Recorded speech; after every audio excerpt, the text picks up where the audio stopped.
The Mercer homestead sat on a stretch of land that had never been kind to anyone. The soil was thin, the winters came early, and the wind off the mountains didn't so much blow as push, a constant low pressure against the chest, like the land itself was trying to squeeze the life out of whoever was foolish enough to stay. Hannah Mercer had been foolish enough to stay for 28 years. She was up before dawn most mornings, the same as always, pulling on her boots in the dark because the stove wouldn't light itself, and her stepmother, Vera, hadn't started a fire on her own since the day she married into the family 6 years ago.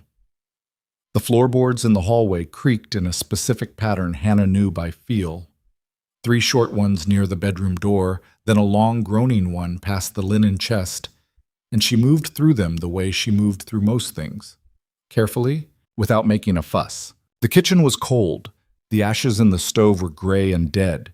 She found the kindling box half empty, which meant she'd need to split more wood before breakfast, which meant the biscuits would be late, which meant Vera would make a noise about it at the table, and her father, Daniel Mercer, would stare at his coffee and say nothing, which was somehow worse than if he'd agreed with her. Hannah built the fire, got the water going, started the biscuit dough with her hands because the rolling pin had lost its handle 2 winters back, and no one had gotten around to replacing it. She worked fast and without pleasure. Cooking had never been something she enjoyed. She'd learned it the same way she'd learned everything, out of necessity, with no one bothering to show her twice. Her younger sister Clara appeared in the doorway sometime around 6, still in her nightgown, hair loose and pretty around her shoulders. Clara was 23. She had their mother's cheekbones and a softness to her that Hannah had never possessed and had long since stopped trying to cultivate. "Did you sleep?" Clara asked. "Enough." "You look tired." "I'm always tired." Hannah turned the biscuits onto the tin. "Is Father up?" "I heard him moving around." Clara came in and sat at the table, folding her hands in front of her. She had a habit of doing that when something was bothering her, folding and unfolding her hands, like she was practicing a conversation she hadn't figured out how to start. "Hannah, I need to tell you something." "Can it wait until after breakfast?" "I don't think so." Hannah looked at her then. Clara's face was doing something complicated. The brow furrowed, the mouth pressed thin, the particular expression of someone who has received news they don't know what to do with. "What happened?" "Father spoke to me last night, after supper, when you were outside." Clara paused. "He's made an arrangement with Silas Holt." The name landed in the kitchen like a stone dropped in still water. Silas Holt was not a man you spoke about lightly in Clearwater County. He'd come into the territory 8 years ago with money from somewhere nobody could quite trace, and had proceeded methodically and without apparent hurry to acquire half the grazing land between the mountains and the river. He owned the bank that held most of the county's mortgages. He owned the grain mill. He had a legal team in Cheyenne and a private crew of hired men who had a reputation for appearing wherever Holt's interests were challenged and making the challenge go away. He was 51 years old, had buried 1 wife, and was known to drink heavily when he thought no one was watching. He was also apparently interested in Clara Mercer. "What kind of arrangement?" Hannah said, though she already knew. "Marriage." Clara said it quietly. "He's offering to settle Father's debt with the land office, 3 years of back payments, in exchange for—" "No." "Hannah." "Clara, the man is almost 30 years older than you." Hannah set down the biscuit tin. Her hands were floury, and she pressed them against her apron, not because she cared about the apron, but because she needed something to do with them. "He has a reputation. You know what people say about how Margaret Holt died. People say all kinds of things. They say he drove her to it." Clara looked at the table. "Father says it'll save the farm." "The farm." Hannah said it like it tasted bad. "This farm that's been half dead for 10 years. This farm where we've worked ourselves raw every season and never once gotten ahead. He wants to sell you to save this." "He's not selling me. What would you call it?" The silence between them had weight. Outside, a horse shifted in the paddock, and the wind moved through the cottonwood out front, that dry, rattling sound that Hannah associated with every difficult conversation she'd ever had in this house. "He said—" Clara stopped, started again. "Father said it was the best option available. He said Holt is a powerful man, and that being connected to him would protect the family. He said I'd have a comfortable life." He said, "Yes." "And what do you say?"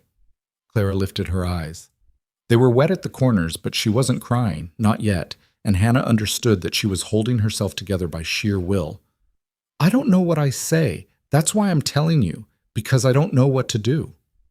Hannah stood there in the cold kitchen with the biscuits cooling and the fire beginning to catch, and the sound of her father's boots on the floor above them, slow and deliberate, moving toward the stairs. She had spent 28 years in this house swallowing things, swallowing the comments Vera made about her appearance, that she was too angular, too rough, that she walked like a man and talked too plain and would have done better to smile more and speak less. Swallowing the silence from her father, who had once, she was 9 years old, there had been company at the table. A neighboring family she'd been trying to impress said that Clara was the pretty one and Hannah was the practical one, and then laughed, and the neighbor had laughed, and Hannah had understood in that moment with the particular clarity that children sometimes possess that she had already been assigned a category from which she would not escape. She'd stayed anyway, because where would she go? Because someone had to keep the farm from falling apart, because leaving felt selfish in a way that staying never did, even when staying was slowly killing something inside her. Her father came into the kitchen and stopped when he saw them both standing there. Daniel Mercer was 54 and looked older. A lean, weathered man with a gray beard he kept too long and eyes that had the quality of something that had once been warmer. He looked at Clara first, then Hannah, and his expression went careful. "Clara told you," he said. "She did. Then you know the situation. I know you're planning to marry your younger daughter to a man she's never spoken to in order to pay a debt you spent 3 years pretending didn't exist." His jaw tightened. "You don't know what it costs to run this place." "I know exactly what it costs. I've been running it." "Hannah, I've been running it since Mother died and Vera came in and decided she was above the work.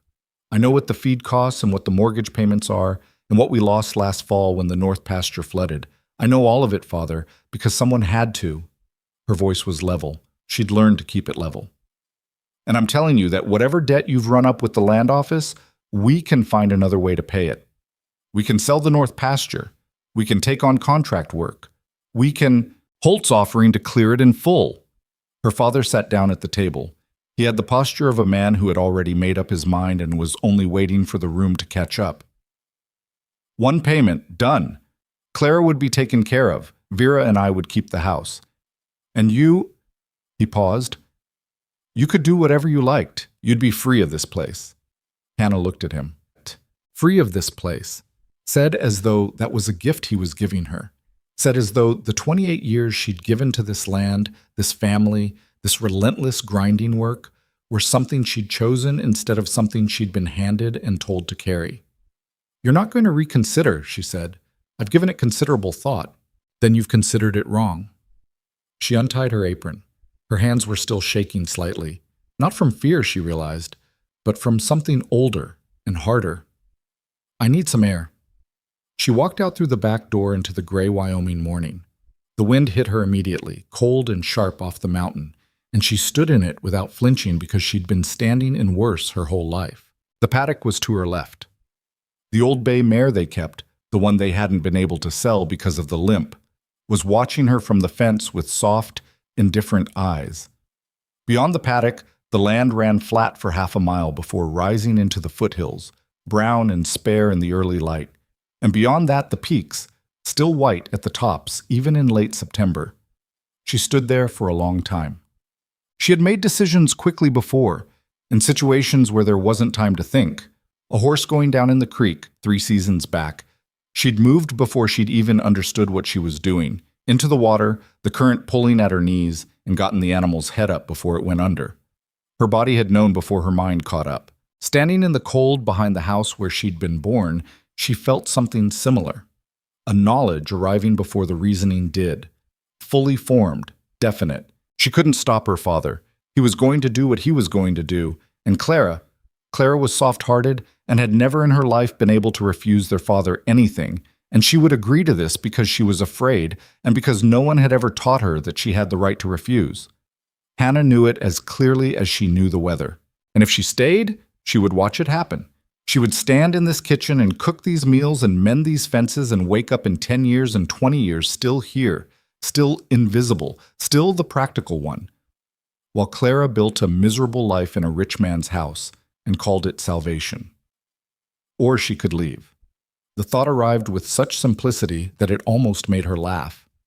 She could leave. She went back inside, past her father at the table, past Vera, who had appeared from somewhere and was helping herself to the biscuits without acknowledging Hannah's existence, and up the narrow stairs to the small room at the back of the house that she'd slept in since she was 5 years old. The window faced east, and the morning light came through it pale and thin.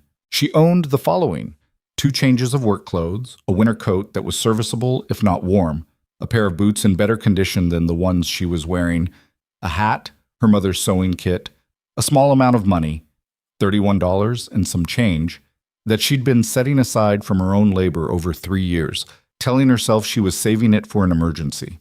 A knife she kept sharp because a dull knife was an accident waiting to happen. A book of maps she'd bought from a traveling surveyor 2 years back for 50 cents. She packed everything into the saddlebag she'd been using as a luggage alternative for the past decade, methodically, without ceremony. Then she sat on the edge of the bed for a moment and looked at the room. There was nothing about it she would miss. The wallpaper had been peeling in the corner above the door for 4 years.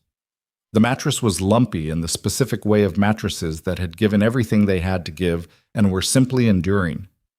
The small oval mirror on the dresser showed her back a face she'd made her peace with.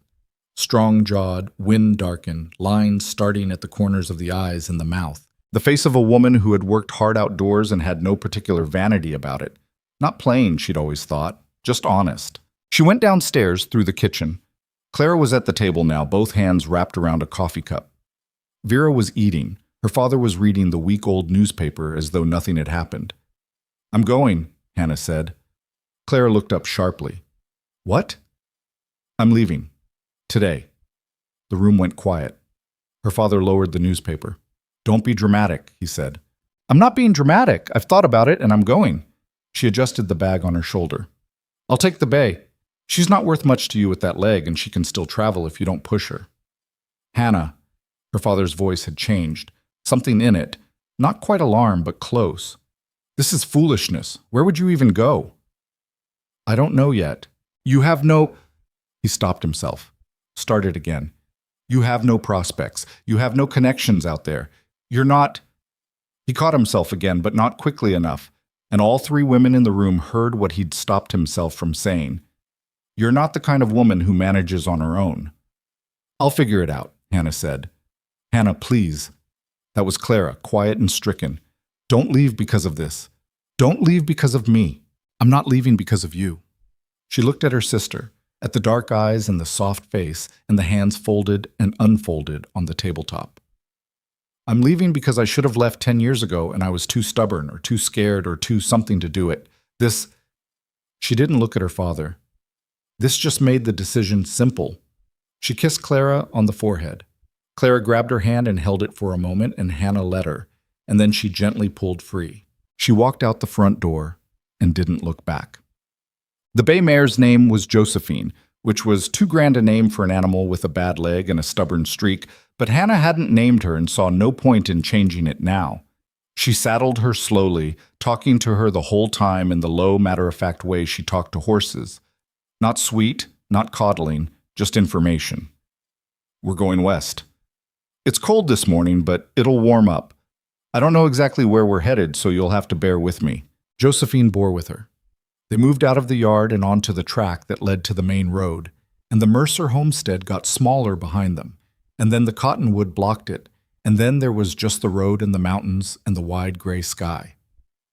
Hannah rode for several hours before the cold in her chest began to loosen. Check. The first 2 weeks were harder than she'd let herself anticipate. She had $31, which sounded like something until she started spending it. A night in a boarding house cost 50 cents if the place was rough, and $1 if it had a stove that worked.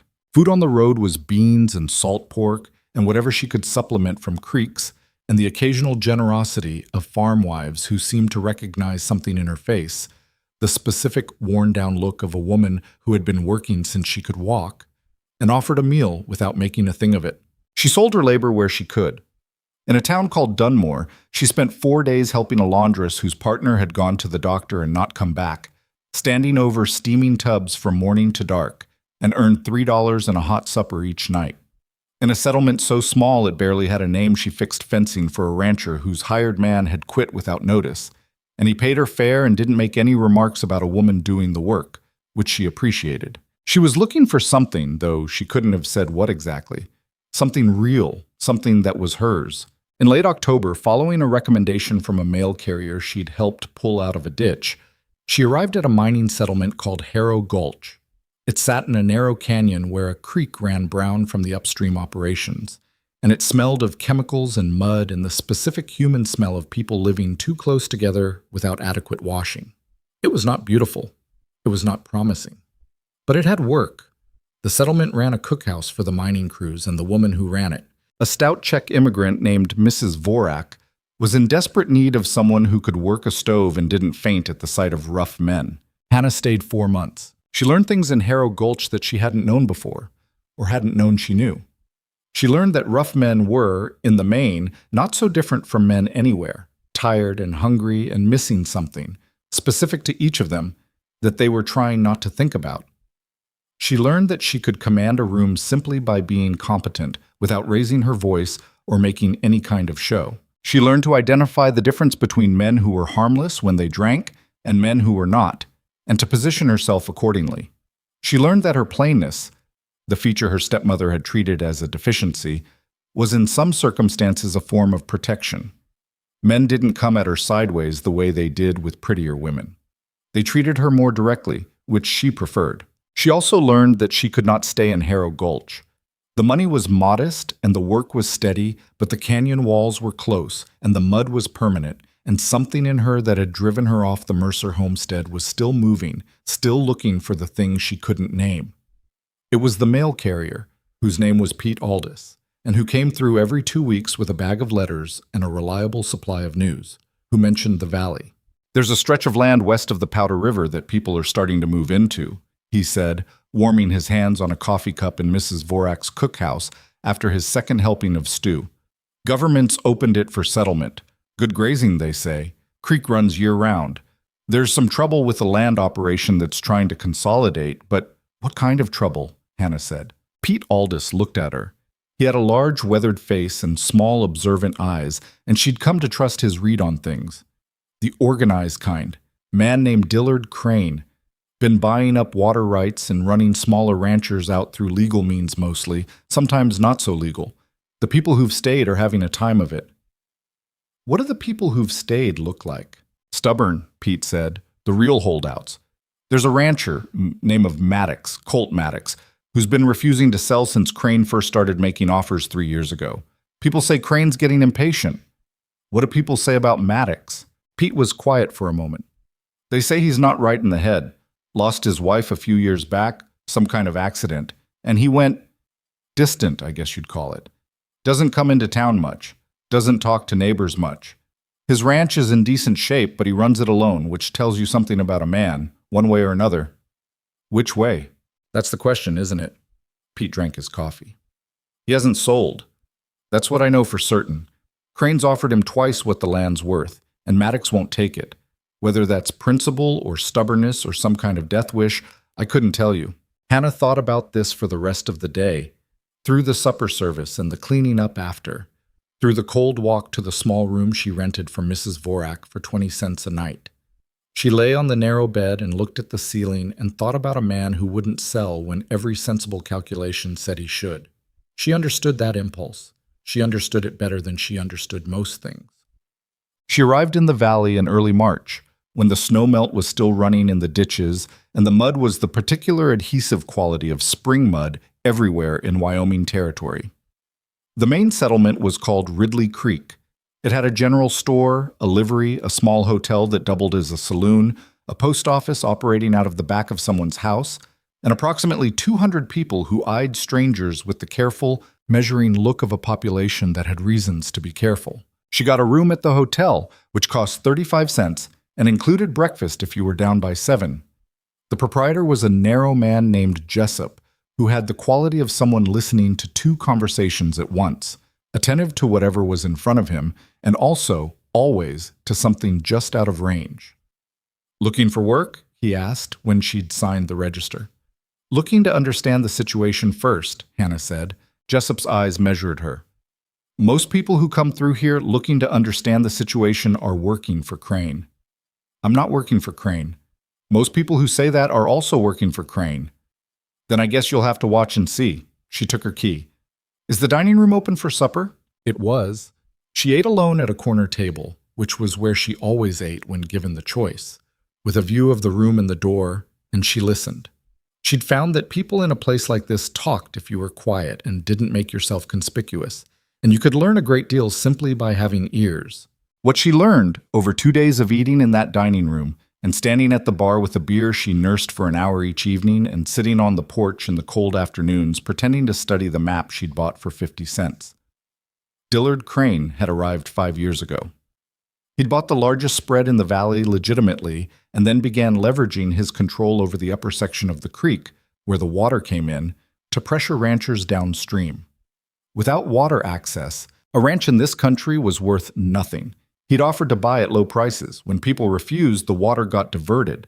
When that wasn't enough, fences got cut, cattle disappeared, accidents happened. 2 ranchers had sold and left entirely. 3 more were holding on by diminishing margins. And Colt Maddox, at the eastern end of the valley, where the terrain got rough and the grazing was harder, had not sold and had not been successfully pressured, and had, according to various accounts Hannah gathered, once met 2 of Crane's men at his fence line with a rifle and a very clear message about where his property ended. He dangerous? She asked Jessup on the 3rd morning. Jessup didn't ask who she meant. Depends what you mean by dangerous. He won't start trouble, but he will end it, if that's what you're asking. He poured her coffee. Why? I need work. Real work, not town work. I've been ranching all my life. I thought I might ride out and see if he was hiring. Jessup gave her a long look. He doesn't hire. Maybe he's never been asked right. She found the Maddox property on the 4th day after a ride that took most of the morning, up through a draw that opened into a broader valley, smaller than the main one, protected on 3 sides by hills that kept the worst of the wind off. The ranch house was functional and weathered, and built by someone who knew what they were doing, not pretty, but solid, the kind of place you could feel had been lived in and worked. The barn was in good repair. The fence lines she could see were straight and properly maintained. The cattle in the near pasture were in decent condition for early spring, which told her the winter feeding had been done right. She pulled up at the gate and waited. This was the protocol in ranch country. You didn't ride onto a man's property unannounced, especially not a man with Maddox's reputation for greeting visitors with a firearm. After a few minutes, a figure appeared from around the barn. Tall, moving with the contained energy of someone used to physical work. Not the loose-limbed ease of a young man, but something more efficient, every movement serving a purpose. He had a dark hat pulled low, and he was carrying a rope in one hand and watching her with the kind of steady attention that was not quite hostile, but was absolutely not welcoming. "You're on private land," he said. He was maybe 40, maybe younger. It was hard to tell with men who'd been weathered by outdoor work. There was a scar along his jaw, pale against the darker skin, that she clocked automatically. "I'm at your gate," she said. "I didn't come through it." He stopped about 20 feet away. "What do you want?" "Work. I've been ranching since I could walk, and I'm good at it. I've been in the valley a few days, and I've heard your situation. I thought you might need help." The silence stretched. He was looking at her the way she'd looked at the barn when she'd ridden up, assessing condition, trying to determine what was sound and what wasn't. "My situation," he said. "Crane, the water business, the pressure he's putting on the valley ranchers." She kept her voice level. "I don't work for him, if that's your next question." "Why would I take your word for that?" "You wouldn't. You'd watch what I do and decide." She shifted in the saddle. The bay's bad leg was starting to bother her. She'd been pushing too hard this morning. "I'm not asking for charity. I'll work for room, board, and fair wages if the ranch can manage it. If it can't, I'll work for room and board, and we'll figure out wages when things improve. I'm telling you I'm useful, and that I have no interest in Crane getting what he wants in this valley. That's the truth. What you do with it is your business." Colt Maddox looked at her for a long moment. Then he looked at the bay mare, specifically at her bad leg. "That horse needs rest," he said. "I know." "She's been overdone." "I said I know." Another pause. Something shifted in his expression. Not warmth, not quite, but a fractional softening of the flatness. "Bring her in," he said. "I'll look at the leg, and you can tell me why you're really here." He turned and walked back toward the barn. Hannah Mercer opened the gate and rode through. "Papa?" She told him the truth. Not all of it. Not her father's voice at the breakfast table or the particular quality of her sister's hands folded in her lap, but the essential parts. She'd been ranching her whole life. She'd been running from something. She needed work that was real. She'd heard about the valley situation, and something in it had called to her, and she'd learned to trust that kind of pull because ignoring it had cost her 10 years. Colt Maddox listened to this while he packed the mare's leg with a poultice made from something he kept in the barn, working with the unhurried, practiced efficiency of a man who had done this kind of thing thousands of times. He didn't look at her while she talked. He kept his attention on the horse. When she was done, he said, "The last person who worked for me stole $40 from the house box and left in the night. I wouldn't steal from you." He said the same thing. "Probably." She watched him wrap the leg. He had good hands. "What do you want me to say?" "Nothing." He straightened. "I'm saying I don't trust easily. Not because I'm unreasonable, because I've been given reasons." "Fair." He looked at her then, directly, the first time he'd held her gaze since she'd come through the gate.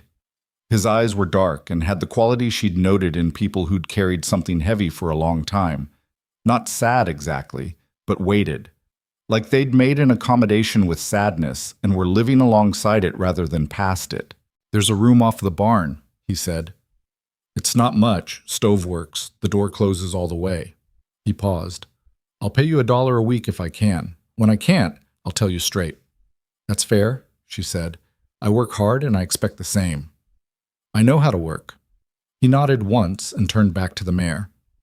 "Supper's at 6. I cook plain. If you want something different, you can cook it yourself." "Plain is fine," Hannah said. She picked up her saddlebag and went to find the room off the barn. Outside the small window, the valley lay in the last of the afternoon light, gold and brown and wide, and the mountains stood at the edge of it the way they always did, patient, permanent, entirely indifferent to whatever the humans at their feet were fighting over. But she was here now. She was finally here. The room off the barn was exactly what Colt had said it was. Not much. A cot with a wool blanket that had seen better decades. A small iron stove that took 3 attempts to light the first night before Hannah figured out the damper was stuck halfway. A wooden crate that served as both table and chair depending on how you approached it. And a window the size of a piece of notepaper that faced west and let in about 40 minutes of decent light each evening before the hill behind the barn cut it off. The door closed all the way. He hadn't been lying about that. She lay on the cot that first night and listened to the sounds of a ranch settling into dark. The cattle moving in the pasture, a horse shifting in the stall on the other side of the wall, the wind working at a loose board somewhere on the barn roof in a rhythmic, patient way that suggested it had been doing this for some time and intended to continue. It wasn't comfortable. It wasn't warm enough. But it was hers in the way that a borrowed space can still feel like yours if you've spent long enough without any space at all. She was asleep before she finished the thought. She was up at 5 the next morning. Colt was already in the barn. He didn't acknowledge her immediately. He was working through the morning, feeding with the focused efficiency she'd noticed the day before, moving from stall to stall with the hay fork, not wasting motion. She picked up the second fork from the wall without asking and started on the far end, and they worked toward each other in silence. And when they met in the middle, he just nodded once and moved on to the water, and that was how the first morning went. Supper the night before had been beans and salt pork and cornbread, eaten at a table that had room for 6 and 2 people sitting at opposite ends of it. Conversation had been functional. He'd told her the north fence needed attention, and the creek-fed stock tank had developed a slow leak. She'd said she could handle both. He'd said fine. They'd eaten the rest of the meal without talking, which suited her entirely. By the end of the first week, she understood the ranch. It was a good operation, run lean. Too lean, she thought, for one man to maintain indefinitely without something giving. The cattle were solid stock, mostly shorthorn crosses, about 80 head including the spring calves he was expecting in the next month.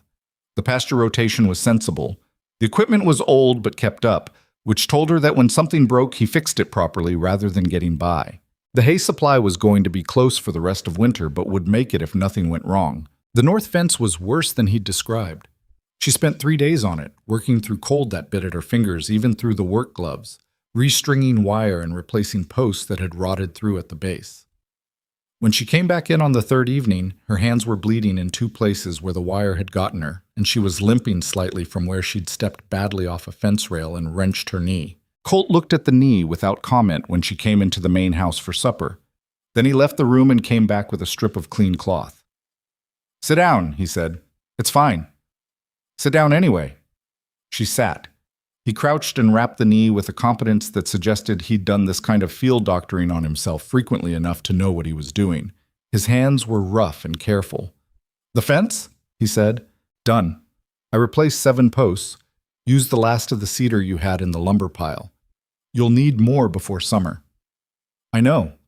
He tied off the wrap and stood. "You didn't have to do all 3 sections in one go." "I know." He looked at her. That measuring look she was getting used to. "Are you always like this?" "Like what?" "Like you're trying to prove something." She considered that. "Probably," she said. "Old habit." He went back to the stove and didn't push it further, which she appreciated. She didn't ask him about his wife. She didn't ask about the scar on his jaw, or where he'd come from before this valley, or why a man who was clearly capable of making himself liked had instead made himself into someone the town described in careful, lowered voices.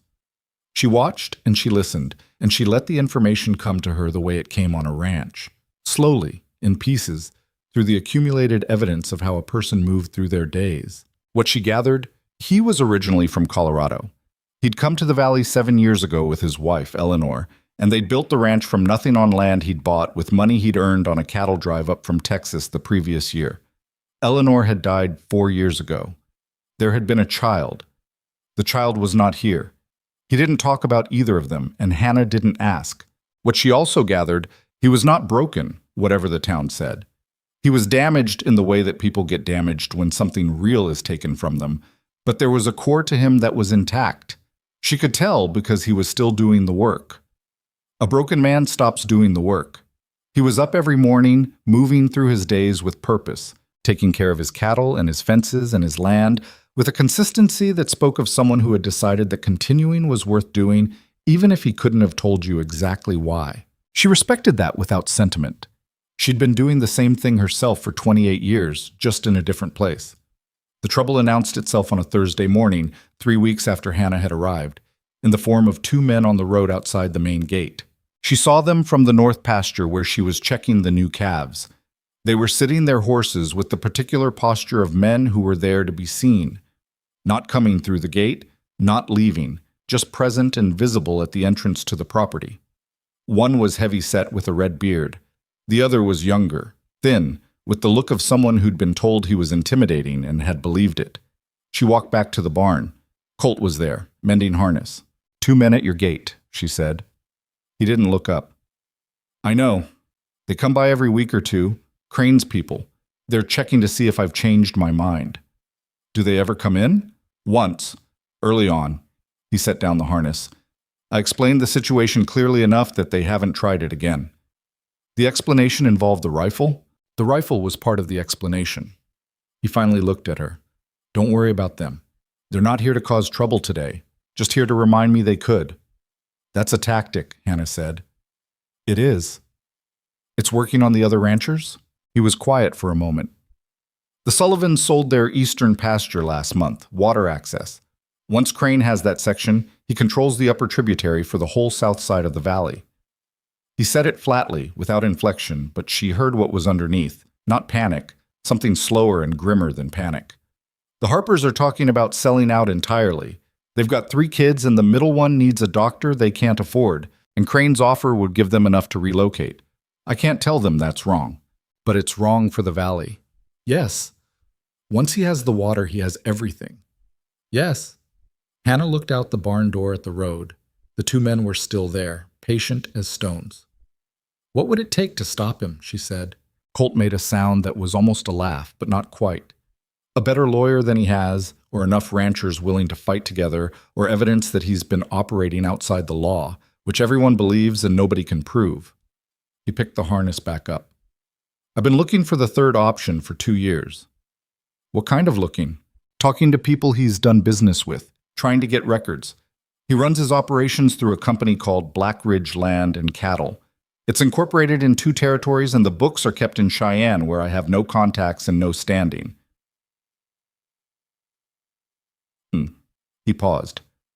Last year, I got a piece of paper from a man who'd worked for Crane's operation, a water diversion record that proved they'd illegally cut off the east tributary. Took it to the county registrar.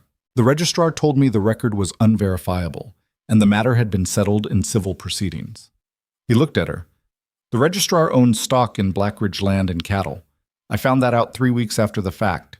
Hannah let that sit. So he's got the local system, she said. Thoroughly. What about territorial authority? Cheyenne? The territorial office received a petition signed by 9 ranchers 2 years ago. They sent a letter saying the matter would be reviewed. Nobody has appeared to review it. He tied off the harness with a firm, final knot. I'm not telling you this to discourage you. I'm telling you because you asked and because you seem like someone who should understand the actual situation. I appreciate that. She thought for a moment. The man who gave you the water diversion record, where is he now? Colt's expression went neutral in a way that told her the answer before he said it. He left the territory, quickly, about 2 weeks after he gave it to me. The 2 men at the gate eventually rode off around noon. Hannah watched them go from the corner of the barn and noted the direction they took, which was west toward the main road and then north toward the bigger spread that anchored the upper end of the valley.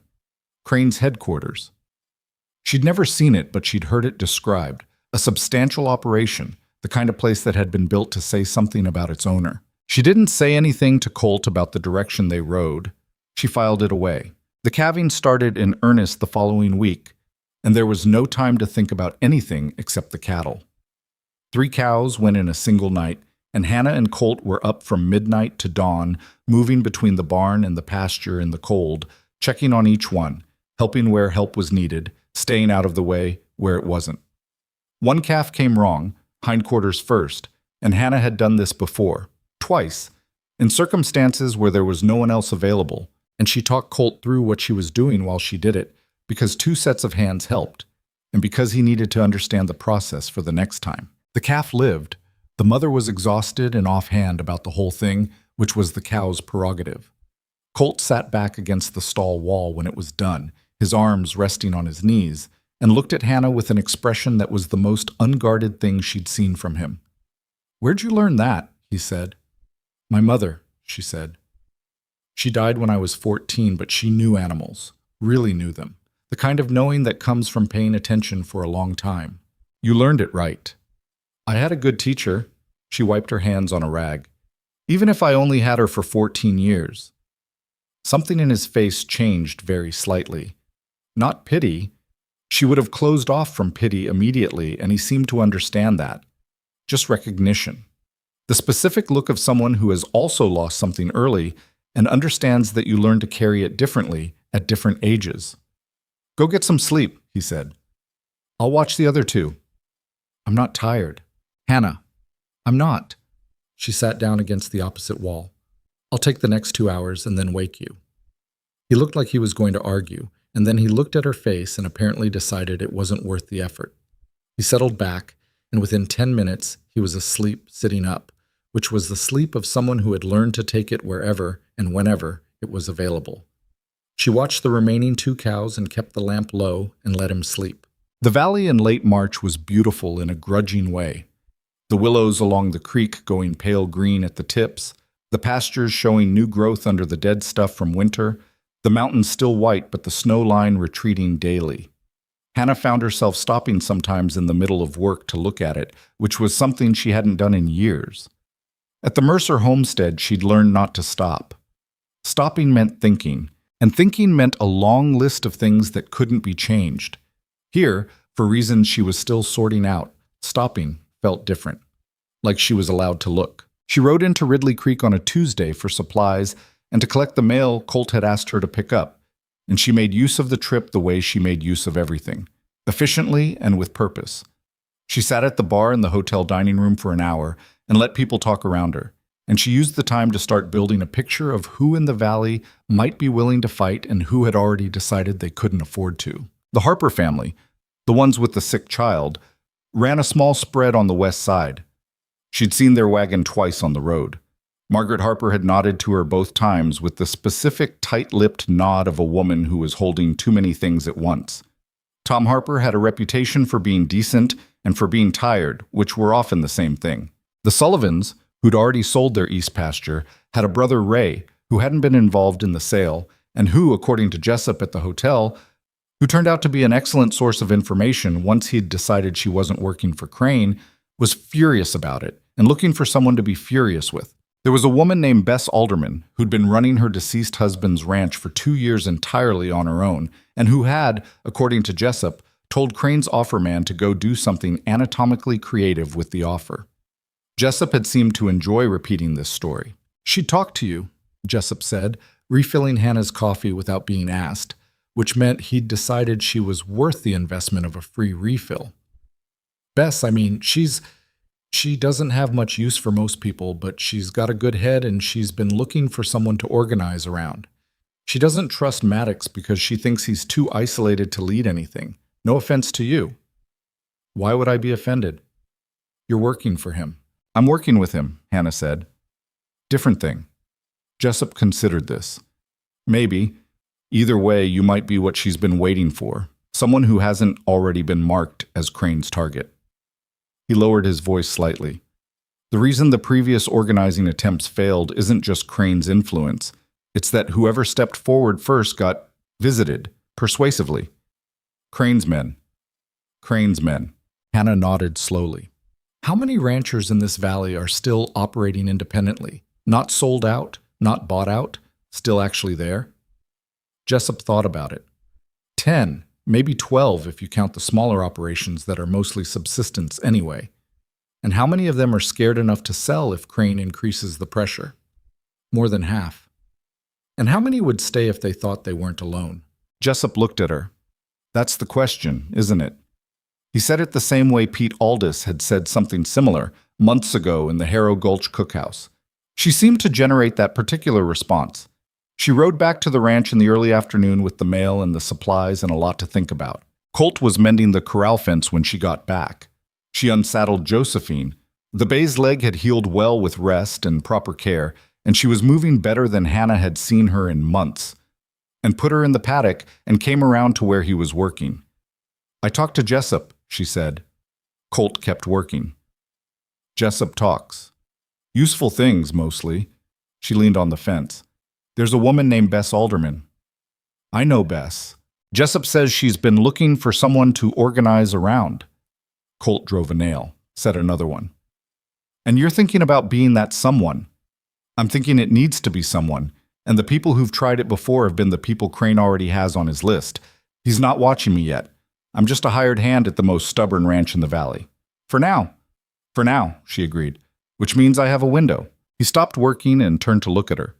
The afternoon light was behind him, and she couldn't read his expression as clearly as she'd have liked.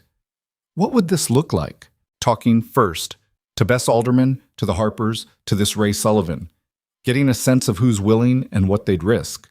Not asking anyone to commit to anything yet, just talking. She paused.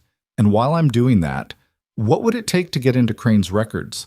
Not the ones at the county registrar, the real ones. The ones at his headquarters." The silence was long. "That's a significant question," Colt said. "I know it is." "If he caught someone going through his records—" "I know." "Hannah, he's had people run out of this territory. The man who gave me the diversion record wasn't just encouraged to leave. He was beaten before he went. Badly." She met his eyes. "I understand what I'm asking." Colt set down the hammer. He looked at her for a long moment with that weighted, measuring look, and then he said something she hadn't expected. "There's a man who works Crane's operation, name of Denny Voss. He drives the supply wagon twice a month into Ridley Creek. He doesn't believe in what Crane's doing. I know this because he's my second cousin, and he's told me so directly, and he's also told me that leaving isn't an option for him right now because Crane is holding a debt over his head." He paused. "He might be willing to talk, if he trusted the person asking." Could you arrange a meeting? Maybe. He picked the hammer back up. Give me a week. She nodded and pushed off the fence. She'd taken 3 steps toward the barn when he spoke again. Hannah. She turned. Whatever you're building here, he said, don't build it around the idea that this is going to be clean. Crane has more resources than we do, and he's been doing this longer, even if everything goes right. I know things don't go clean, she said. Nothing in my life has gone clean. I'm not expecting it to start now. He looked at her. The same slight shift in his expression that she'd been cataloging without meaning to. The fractional loosening of the guard. Not warmth exactly. Something adjacent to it, slower than warmth. The kind of thing that takes time to develop in people who've learned to be careful about where they put it. All right, he said, and turned back to the fence.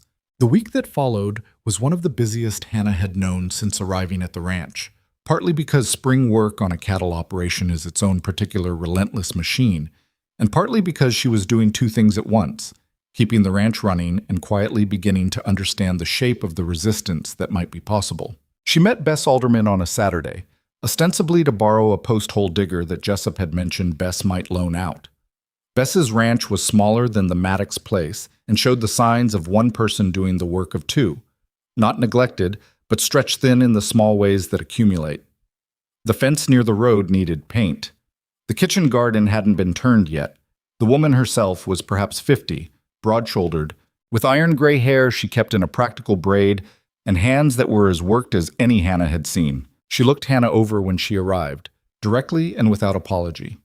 Maddox's hand, she said. His partner, Hannah said. Bess considered the distinction. Come in, she said. I'll put coffee on.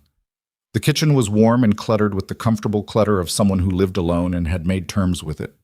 Bess put the coffee on and sat down across from Hannah and folded her arms. You're not here for a post-hole digger, she said. Not primarily, Hannah agreed. What are you here for?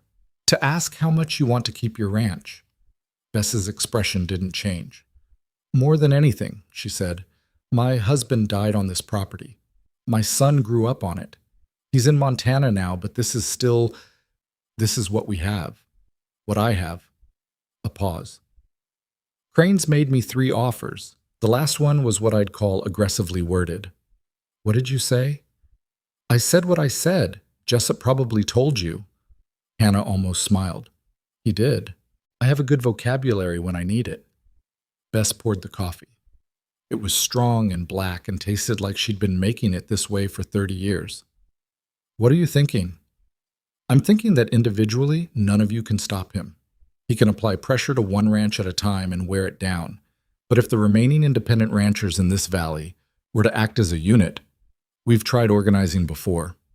I know. And whoever organized it got targeted. Hector Reyes, good man. Crane's people broke his wagon and his arm one night on the road home from town. He left that spring. Bess said it without drama, which somehow made it worse. The difference this time is that we go at his structure, not just his tactics, Hannah said.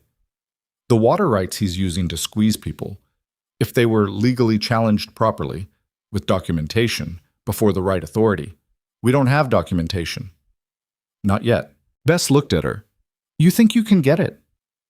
I think it's worth trying. The older woman drank her coffee. Outside the window, a crow was working at something in the kitchen garden with focused, business-like attention. The afternoon was very quiet. You're either serious or you're the best actor Crane's ever sent, Bess said finally. And you don't have the feel of someone who acts. I don't, Hannah agreed. I'm terrible at it. Bess made a sound that might have been a laugh. All right, tell me what you need from me. The meeting with Denny Voss happened 10 days later, at Colt's arrangement, at a point on the east road that was far enough from Crane's property to be safe and close enough to town to have a plausible excuse for anyone passing. Voss was a compact, nervous man of about 35, with the look of someone who slept badly and had been sleeping badly for a while. He shook Hannah's hand and immediately looked around to check who might be watching, which was either paranoia or reasonable caution. She decided it was probably both. Colt says you need information, Voss said. I need to understand how Crane's operation actually works, Hannah said. The legal structure, the record keeping, where the bodies are buried, so to speak. Voss winced at the phrase, which might have been metaphorical sensitivity or might have been something else. She filed that away. His main records are at the headquarters. Blackridge Land and Cattle keeps its books through an office in Cheyenne, and the copies that come back here are stored in a locked room off his study. He paused. I've seen them, not read them. I drive the supply wagon. I'm not in the house usually, but I've seen the room. What would it take to get into that room? You'd have to get into the house first. Crane has 3 men who sleep on the property. There are dogs. Another pause, longer this time. There's one night a month when Crane goes to Casper for business. He's usually gone 2 days. He takes 2 of the 3 housemen with him. The one who stays, his name is Rudd. He drinks, reliably. Hannah looked at Colt, who was standing a few feet away listening without expression.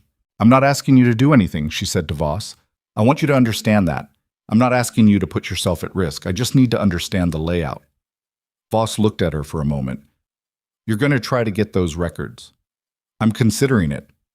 If Crane finds out, he stopped. If Crane finds out, it won't just be you he comes after. He'll pull on every thread he can find. That includes me. That includes... He stopped again. His hands were not quite steady.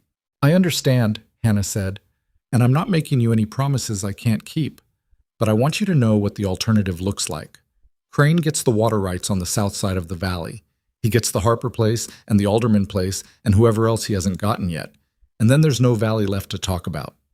Voss looked away. The road was empty in both directions.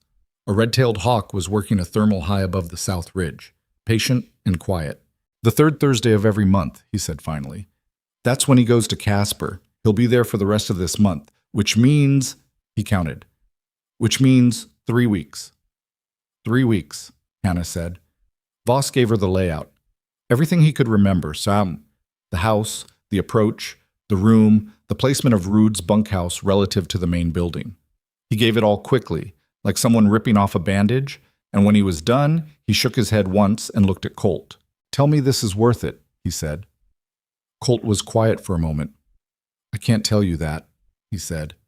I don't know yet, but I know what this valley looks like if we don't try. Voss nodded, got back on his horse, rode away without another word. Hannah and Colt stood on the road in the late afternoon light. The hawk was gone. The world was very still. 3 weeks, she said. 3 weeks, he agreed. He looked at her. You don't have to do this. I know. If it goes wrong, I know, Colt. He was quiet for a moment. Then, I'll come with you. She turned to look at him.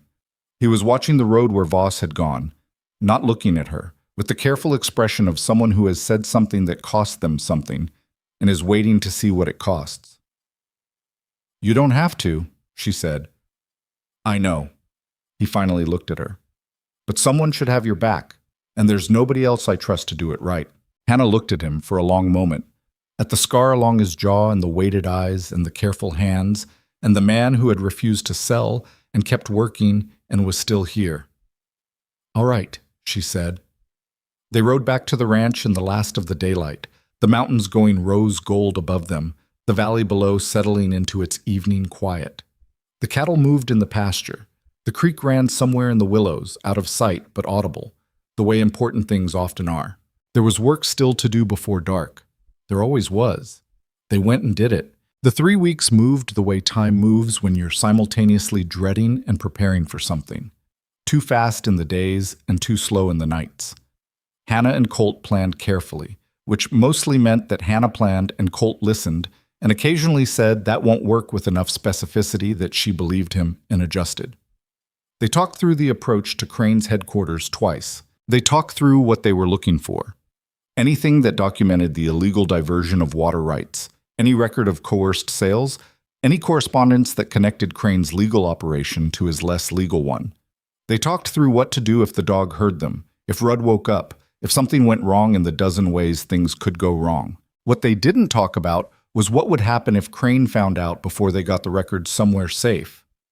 Hannah didn't bring it up because she'd thought about it enough in the small hours of the night and had arrived at the same conclusion each time. The risk was real, and she was going to take it anyway, and talking about it further wasn't going to change that. During those 3 weeks, she also rode to the Harper place. Tom Harper met her at the gate with the careful wariness of a man who'd been approached by too many people with too many propositions. He was lean and sun-darkened, with a boy's freckles still visible across his nose at what Hannah guessed was 40, and he had the look of someone carrying a weight that was slightly too heavy to carry indefinitely, but had not yet found a way to put it down. "Maddox's woman," he said, then caught himself. "Sorry, that came out wrong." "It did," Hannah agreed pleasantly. "I work with Colt Maddox. I'm Hannah Mercer." He shook her hand. "Tom Harper. You want to come in?" Margaret Harper was in the kitchen with the youngest child, a girl of about 5 who regarded Hannah with the frank, unself-conscious curiosity of small children. The middle child, the one who needed a doctor, was not visible, and Hannah didn't ask. They sat at the kitchen table and Margaret brought coffee and then sat down herself with her hands around her own cup, which was Hannah's signal that she was included in this conversation, whether her husband intended it or not. Hannah respected this. "Jessup says you've been talking to people," Tom said. "I have." "About organizing against Crane." "About the possibility of it. We've tried that before." He said it without bitterness, which was almost worse, just flat acknowledgement of a fact. "Hector Reyes tried it. You know what happened." "I know." "So you understand why I'm not—" He stopped. Margaret was looking at him. Some current passed between them, the particular silent language of people who've been married long enough to argue without words.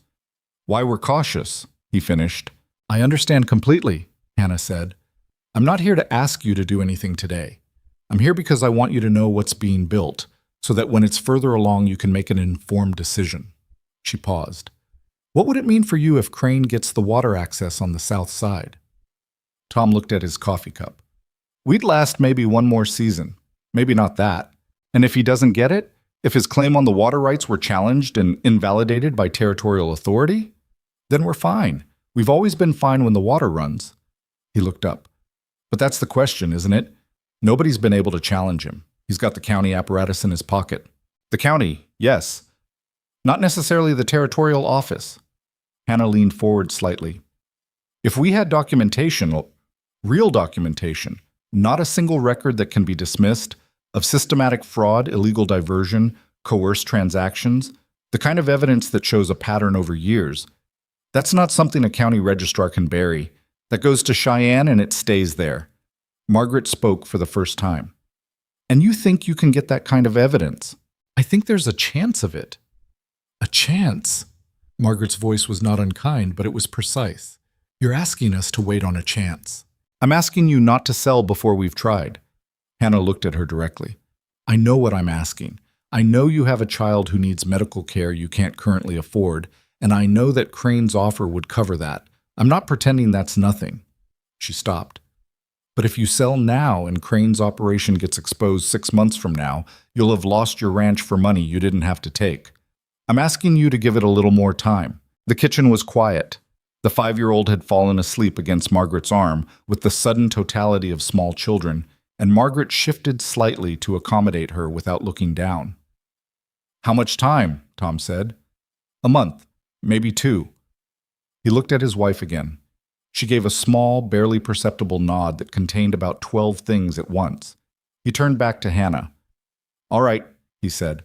1 month. But if nothing's changed by then you do what you have to do," Hannah said, "and I won't hold it against you." She rode back in the late afternoon with the particular feeling of someone who has made a promise they are not entirely certain they can keep and has done it anyway because the alternative was to keep no promises at all. Bess Alderman, when Hannah reported back to her on the Harper situation, made the face of someone absorbing difficult information without letting it destabilize her. They'd fallen into a routine of meeting at Bess's kitchen table on Thursday afternoons, ostensibly so Hannah could return or borrow some piece of equipment, actually to compare notes and plan. "The Harpers will hold a month," Bess said. "Maybe a little more. Ray Sullivan's in. I talked to him last week. He's angry enough to do almost anything, which is useful but also a liability." "Keep him away from anything that requires patience," Hannah said. "Already planned." Bess refilled both their cups. "The Peterson brothers, the ones with the place on the North Fork. I spoke to the older one, Jens. He's interested, but he's afraid." Afraid is fine. Afraid can still move. And Crane's men have been through the valley twice this week, Bess said, in the specific tone of someone delivering information they saved for last, because it was the weight that was hardest to carry. Not at gates this time. On the road, in town, asking questions about who's been talking to who. Hannah set down her cup. He knows something, or he suspects something, which with a man like Crane amounts to the same thing. Bess looked at her steadily. The trip to Crane's headquarters. You're still planning it? Yes. When? Next Thursday. He leaves for Casper on Wednesday afternoon, according to Voss, and he's usually gone through Friday. Hannah paused. Colt's coming with me. Something moved across Bess's face. Not surprise. More like the expression of someone confirming something they'd already suspected. He trusts you, she said. It's practical, Hannah said. 2 people is safer than 1. Maybe, Bess said, but Colt Maddox hasn't trusted anyone in 4 years. I watched him not trust people. I watched him refuse help when he needed it because he didn't trust anyone enough to let them give it. She looked at Hannah over her coffee cup. So I'll say again, he trusts you. Hannah didn't have a response to this that wasn't either dismissive or something else, something she wasn't prepared to look at directly yet. So she moved the conversation back to logistics, and Bess, being a woman who understood the value of not pushing, let her. The Thursday came. They left the ranch at midnight, riding dark. No lanterns. The moon was in its last quarter, enough to see by if you knew the terrain, and Colt knew this valley the way Hannah had known the Mercer homestead. Not just the roads, but the ground itself, the way it folded and where the soft spots were after rain. They covered the 4 miles to Crane's property in just under an hour, moving through the scrub on the south side of the main road where the going was harder, but they couldn't be seen. Hannah had dressed in dark clothes and had her hair up and tucked under her hat. She had the knife at her belt that she always carried and a small leather satchel for the papers. Colt had the rifle, which he carried with the particular casual competence of a man who hoped not to use it and was fully prepared to. They left the horses in a draw a quarter mile from the property, tied loose enough to pull free quickly if something went wrong, and went the rest of the way on foot. The headquarters was larger than Hannah had imagined from Voss's description. The main house was 2 stories, built solid, the kind of construction that announced money and meant to keep announcing it. There were lights and 2 windows on the ground floor, which was unexpected until Hannah made out the faint sound of someone snoring through an open window and understood that Rudd had fallen asleep with the lamps on. Which might be good, less likely to wake suddenly, or might be bad, because if he woke, he'd have light immediately. The dogs were the problem. 2 of them, large, asleep near the barn, and they caught Hannah's scent before she and Colt had covered half the distance to the house.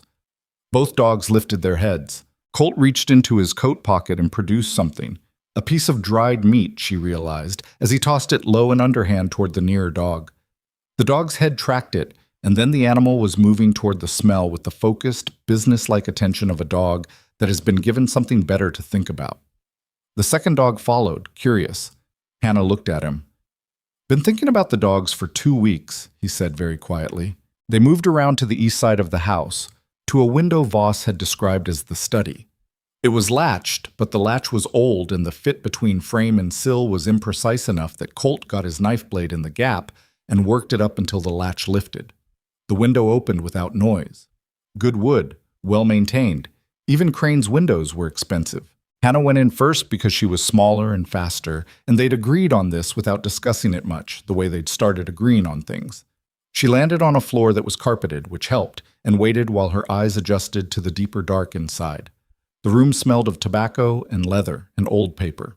The snoring from the other room was steadier now, a reliable metronome of unconsciousness. Colt came in behind her and pulled the window most of the way shut. The locked room Voss had described was off the study through an interior door, and it was locked as promised, with a padlock that was significantly better quality than the window latch. Hannah looked at it and then at Colt, and he reached into his other pocket and produced a small folding tool that she hadn't asked about, and didn't ask about now. It took him 4 minutes. She counted. The room was barely more than a large closet, a single shelf running the entire length of the far wall, stacked with ledgers and folders tied with cord and wooden boxes of what proved, when Hannah opened the nearest one, to be correspondence, filed by date. Years of it. She worked quickly and systematically, moving through the folders nearest the front of the shelf, the most recent, with hands that she kept steady by concentrating on what she was looking for rather than where she was. What she was looking for had a specific character: any document that showed deliberate falsification of water rights records, any record of payments to county officials, any correspondence that documented coercion. She found the first one in the third folder she opened, a letter from Crane to the county registrar dated 2 years back, discussing the disposition of the water claim on the East Tributary in language that was careful but not careful enough, that walked right up to the edge of what a lawyer might call an agreement and a normal person would call a bribe. She set it aside and kept moving. Colt was by the door, watching the study and listening to the snoring from the other room. Twice he held up a hand and she went completely still, and twice the snoring hitched and then resumed, and each time she felt her own heartbeat in her ears like something separate from her, outside her control. She found 6 documents that were what she needed. Possibly more, but 6 she was certain of, certain enough to stake everything on them. She had just started to transfer them carefully to the satchel when the snoring stopped. Not hitched, stopped, complete silence from the other room. Colt's hand went up, palm flat. "Don't move." Hannah didn't move. She stood in the dark closet with 6 stolen documents in her hands and listened to the silence, which had the quality of a held breath, and waited. A shift of weight on a floorboard. The specific sound of someone rolling over in a bed. Then, after a long moment, a new sound, lighter, more irregular. Not snoring, but the soft, uneven breathing of someone still sleeping but differently. Colt lowered his hand. Hannah got the documents in the satchel, closed it, and they went back out through the study window in the order they'd come in. Colt first this time, so he could help her down. The dogs were still occupied near the barn, having apparently decided the dried meat situation merited thorough investigation. They moved back across the yard at a controlled walk because running was noise and noise was the thing that ended this, and into the scrub and up the draw to where the horses waited.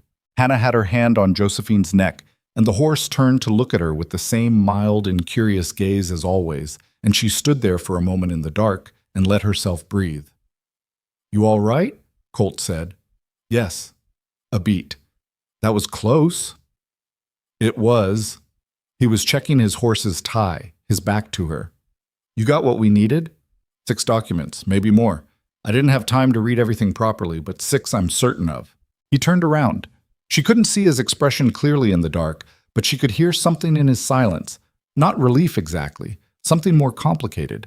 The sound of a man recalibrating around a new fact. "Then we ride," he said. They were back at the ranch before 3 in the morning. Hannah sat at the kitchen table by lamplight and read through all 6 documents fully for the first time, and then read them again, and by the time she was done, the lamp was burning lower, and the first gray of pre-dawn was starting in the east window, and she understood what she had. It was not just evidence of one illegal transaction. It was 5 years of systematic fraud, documented in Crane's own files with the particular arrogance of a man who believed so thoroughly in his own untouchability that he kept receipts. Payments to the county registrar. A forged signature on a water rights transfer. A letter explicitly threatening the man, Hector Reyes, who had tried to organize the Valley Ranchers, written in language that a territorial prosecutor would call something more serious than intimidation. And a ledger page that cross-referenced Blackridge Land and Cattle's Wyoming operations with an identical scheme the company had run in 2 other territories, which meant this wasn't opportunism, it was method. It was something someone in Cheyenne was going to have opinions about. She was still sitting there when Colt came in from the early morning feeding. He stopped when he saw her face. "How bad is it?" he said, meaning how bad for Crane. "Very," she said.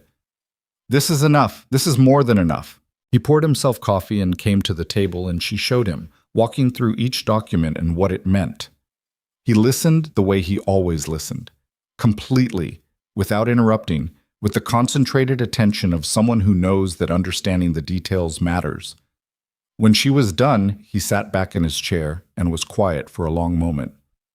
"The forged signature," he said, "on the water rights transfer, that's the one that touches everything else. It invalidates his entire claim on the East Tributary. And if that claim falls, the downstream pressure he's been exerting on the Harpers and the Alderman place, falls with it.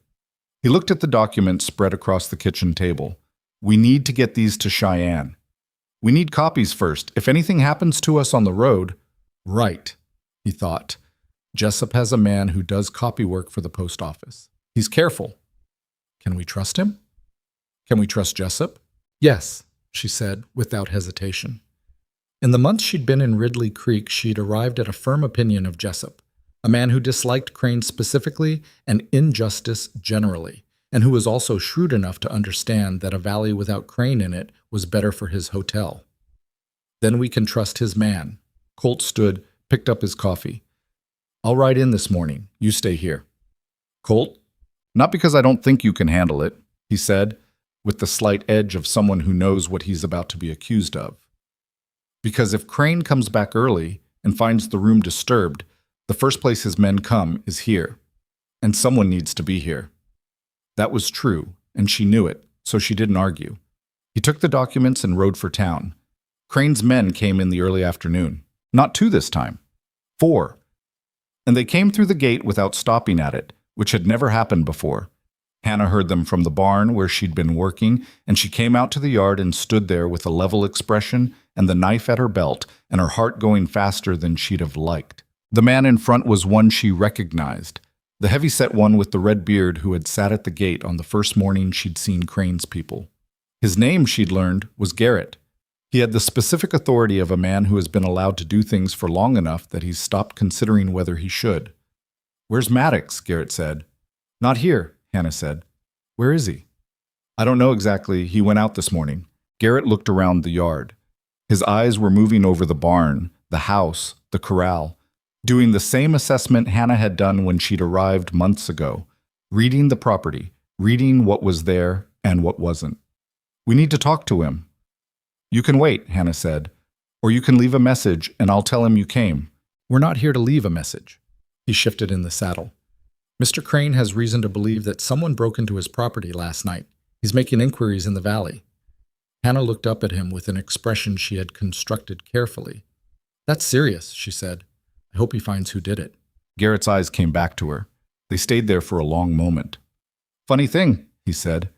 Mr. Crane's in Casper until Friday. He cut the trip short when he got word this morning. She said nothing. You wouldn't know anything about that, Garrett said. About someone breaking into a property I've never been to? No. Another long moment. One of the other men had moved his horse slightly to the right, which put him between Hannah and the barn door. She noticed this. She let nothing in her face show that she'd noticed it. When Maddox gets back, Garrett said, you tell him Mr. Crane would like to speak with him. At his convenience, but soon. He paused. Real soon. They left. Hannah stood in the yard until they were out of sight, and then went into the barn and put her back against the wall and let herself breathe for 30 seconds, which was all she could spare. Colt came back at 4 with the copies made. She told him about Garrett's visit while he unsaddled his horse, and he listened without interrupting, and when she was finished, he stood with his hand on the horse's neck and was quiet. He's coming for us, Colt said. Not surprised. Not panicked. Just placing the fact into his understanding of the situation. Yes. Hannah watched him. We need to move the originals. If his men come back with more authority, there's a place, Colt said. On the South Ridge, a spot I've used before when I've needed to cache things. He looked at her. I'll do it tonight. And the copies? Jessup will hold one. Bess should have another. He paused. And we need to talk about Cheyenne. We need someone there, someone with standing, who can receive this and move on it before Crane neutralizes whatever contacts he has. Do you know anyone in Cheyenne? One person, a man named Walter Pruitt. He's a territorial commissioner. He's been there 15 years and he has a reputation for being genuinely corrupt-proof, which in Cheyenne is remarkable. He said it without humor. I met him once, years ago, on a cattle matter. I don't know if he remembers me. A letter, Hannah said. Tonight, before anything else changes. He nodded. They were in the kitchen writing the letter when the sound of horses came again. And this time it wasn't 4 riders, it was a full dozen, and they came fast and they came through the gate. And before Hannah had made it to the door, there was a man's voice in the yard with the flat, carrying projection of someone accustomed to being heard. Maddox, come out! Colt was already at the door, rifle in hand. Hannah was behind him. She looked past his shoulder at the yard. 12 men on horses, some carrying torches despite it still being light, which was a message in itself. Garrett was there, and beside him, on a black horse that was considerably better than anyone else's, was a man she had never seen but knew immediately. Dillard Crane was perhaps 60, thick through the chest, with white hair and a face that had been red-complected once, and had gone splotchy with age. He was dressed better than anyone in the valley, which was clearly intentional. He sat his horse with the absolute confidence of a man who has never in his life been told no in a way that stuck. "Maddox," he said. Not a question, more like a category. "Crane." Colt stepped out onto the porch. His rifle was in his hands, and he wasn't pointing it at anyone, which was its own statement. Crane looked at Hannah. His eyes moved over her in a way that was professionally dismissive. She was not important, she was furniture. She was accounted for and put aside. She had encountered this specific type of dismissal before. She found it useful because it meant people like Crane didn't watch her closely. "I'll be direct," Crane said. "Something was taken from my property last night. I don't know yet exactly what. I intend to find out, and whoever was responsible will face the full legal consequence." He said legal with the emphasis of someone who knows that what he means and what he says are different things. "In the meantime, I'm offering you one final opportunity to accept my purchase offer on this property. The previous number plus 10%, good through the end of this week." Colt said nothing. "Maddox, I'm being generous." "You're being nervous," Colt said. "That's different." Something moved in Crane's face, fast and controlled, but Hannah caught it. The specific flinch of a man who has been correctly read. He recovered immediately. "My patience with this particular holdout is at its end. I'd encourage you to consider what that means." "I've considered it for 3 years," Colt said. "My answer's the same." Crane was silent for a moment. Then he looked at Hannah again, and this time his look was slightly different. Not dismissive exactly, something more calculating. The look of a man updating an assessment. "The woman," he said. "She works for you?" "She works with me," Colt said. "Same as I told the man you sent this afternoon." "What's her name?" Before Colt could answer or not answer, Hannah stepped forward onto the porch beside him. Not aggressively, just clearly, in a way that placed herself in the conversation with her own authority. "Hannah Maddox," she said. The name arrived in the yard with a certain weight. Crane's eyes went from her to Colt and back. Garrett's eyebrows moved. Even 2 or 3 of the men in the back of the group shifted slightly on their horses. Colt didn't move, didn't look at her. But she felt something change in the air immediately to her right, a slight adjustment, like a man recalibrating around a new fact. "Maddox's wife," Crane said. "Yes," Hannah said. The word wife in frontier law meant specific things. It meant shared property. It meant that any legal action against the property had to account for both parties. It meant the simple arithmetic of Crane's position had just gotten more complicated, and everyone in the yard who understood property law, which, Hannah was betting, included Crane, knew it. Crane looked at her for a long moment. His expression had gone very flat and very still, which she understood was the face he wore when he was angry and choosing not to show it. "Well," he said at last, "congratulations to you both." The words were perfectly civil. What was underneath them was not. "We'll speak again, Maddox. Soon." He turned his horse and rode out. His men followed, and Garrett last, and Garrett looked back once at Hannah with an expression she catalogued carefully for future reference. When they were gone, the yard was very quiet. Colt turned to look at her. His expression was, she wasn't sure. Not angry? Not quite. "Hannah Maddox," he said. "It was the fastest thing I could think of," she said. "You can be angry about it if you need to." "I'm not angry about it." He looked out at the empty gate. "It bought us something." "Time," she said. "Not much. He'll look into it. He'll look into it and find nothing, and then he'll know it's a lie, and then we need it to not be a lie." She said it straight and flat and looked at him the same way. The silence between them was long and had a different quality than the silences she was used to from him. He was looking at the gate, but his attention was not on the gate. "That's not a small thing," he said. "What you're asking." "I know it's not. It's not something you undo easily." "I know that too." She turned to face him more fully. I'm not asking for anything you can't give. I'm not asking for something real that isn't real. I'm asking for a legal document that protects this property and protects the work we've done and gives us time to get those records to Cheyenne." She paused. "When it's over, when Crane is finished, we sort it out however makes sense. But right now, today, it's the protection that matters." He was still looking at the gate. "Colt." He turned. His eyes met hers and stayed there, and she saw him thinking through it the way he thought through everything, completely, without hurry, weighing the real cost against the real necessity. "The circuit judge comes through Ridley Creek the third week of every month," he said finally. "I know. That's 9 days." "Yes." Another long pause. "If we do this," he said, "I'm not doing it halfway. It's not a performance. Whatever it means legally, it means." She held his gaze. "I wouldn't do it halfway either."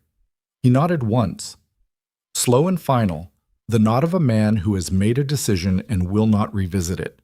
They went back inside. The letter to Walter Pruitt in Cheyenne needed finishing. The documents needed caching on the South Ridge before dark. Bess Alderman needed a copy before morning. Tom Harper needed to know that the situation had changed and that the 1 month he'd agreed to wait might be running faster than expected. Denny Voss needed to be warned that Crane was coming back early and that whatever protection he had at Crane's headquarters was now suspended.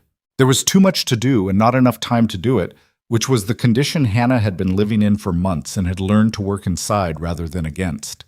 She sat at the table and picked up the pen. Outside, the evening was moving in from the east, the sky going from gold to a deep, unsettled purple above the mountains. The valley lay under it quiet and full of what was coming.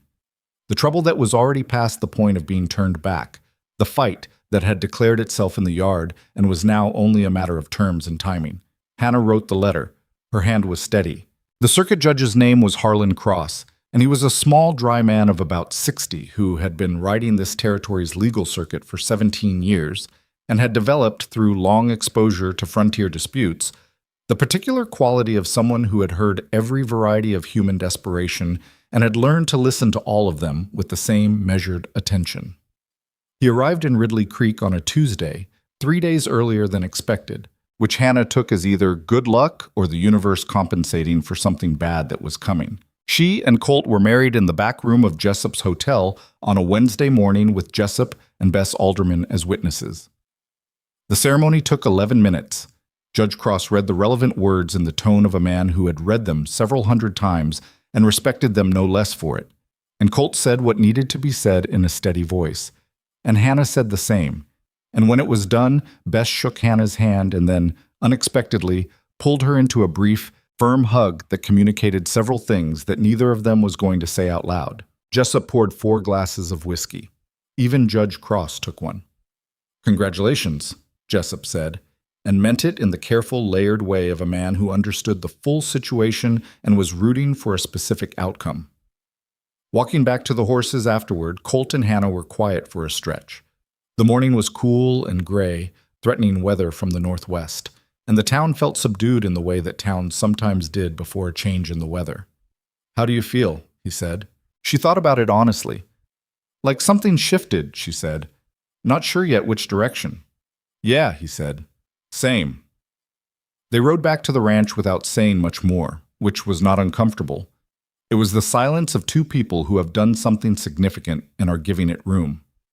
What they came back to was the reality of what was already moving.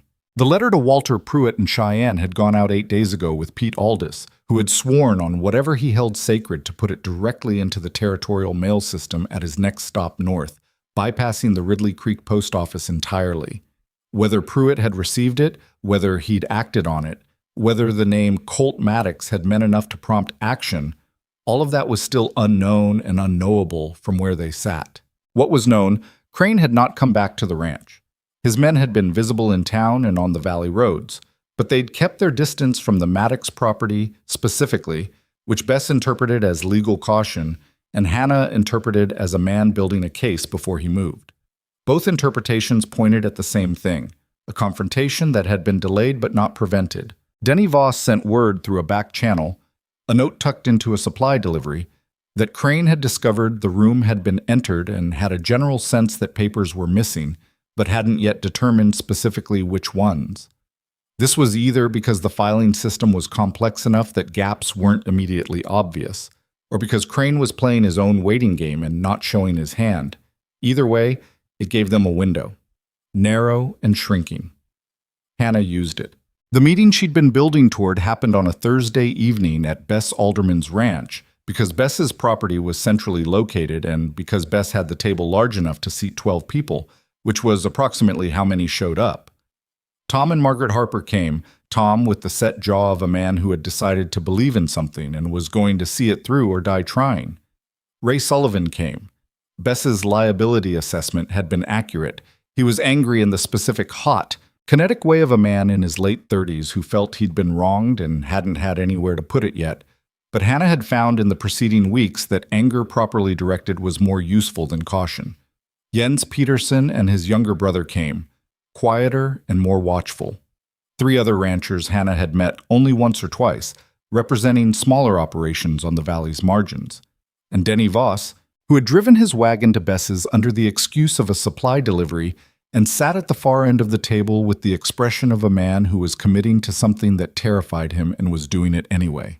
Hannah stood at the head of the table because someone had to and no one else was going to, and she laid out what they had. She'd made a summary, not the originals, which were cached on the South Ridge, but a careful accounting of what each document showed and what it meant legally. She walked through it without rushing because the details mattered, and because she needed these people to understand what they were committing to, not just feel good about committing to it. The forged signature on the water rights transfer, the payment records to the county registrar, the letter about Hector Reyes, which landed heavily in the room. Several people had known Reyes, and what had happened to him was not abstract. When she finished, the room was quiet. Ray Sullivan broke it first. So he's been doing this for 5 years, and nobody stopped him because nobody could prove it. Yes, and now we can prove it. We have documentation that we believe is sufficient. Whether a territorial prosecutor agrees is something we'll find out. What's the hold? Ray said. Why aren't we on the road to Cheyenne right now? Because Crane is already suspicious that something was taken, Colt said, from the side of the room where he'd been standing. If we move too fast before Pruitt is ready to receive us, Crane has time to get ahead of it. He has connections in Cheyenne we don't fully understand. We need to know Pruitt is prepared to act on what we bring before we bring it. And if Crane moves on us first, Tom Harper said. He's been quiet for 2 weeks. That's not like him. No, Hannah said. It's not. She looked at the table. I think he's waiting to see if we're going to run. If we stay and he doesn't hear anything from Cheyenne, he'll conclude we haven't sent anything or that it didn't get through, and then he'll move. So what do we do? Margaret Harper said. We stay, Hannah said. All of us. Nobody sells, nobody negotiates, nobody has any quiet conversations with Crane's people about arrangements. If he comes at any one of us, we respond together. He's been able to isolate people one at a time. That's how this has worked for 5 years. We make that impossible. The room absorbed this. Jens Peterson leaned forward. He was a deliberate man, Scandinavian thorough, the kind of person who didn't speak much, but when he did, had generally thought the thing through.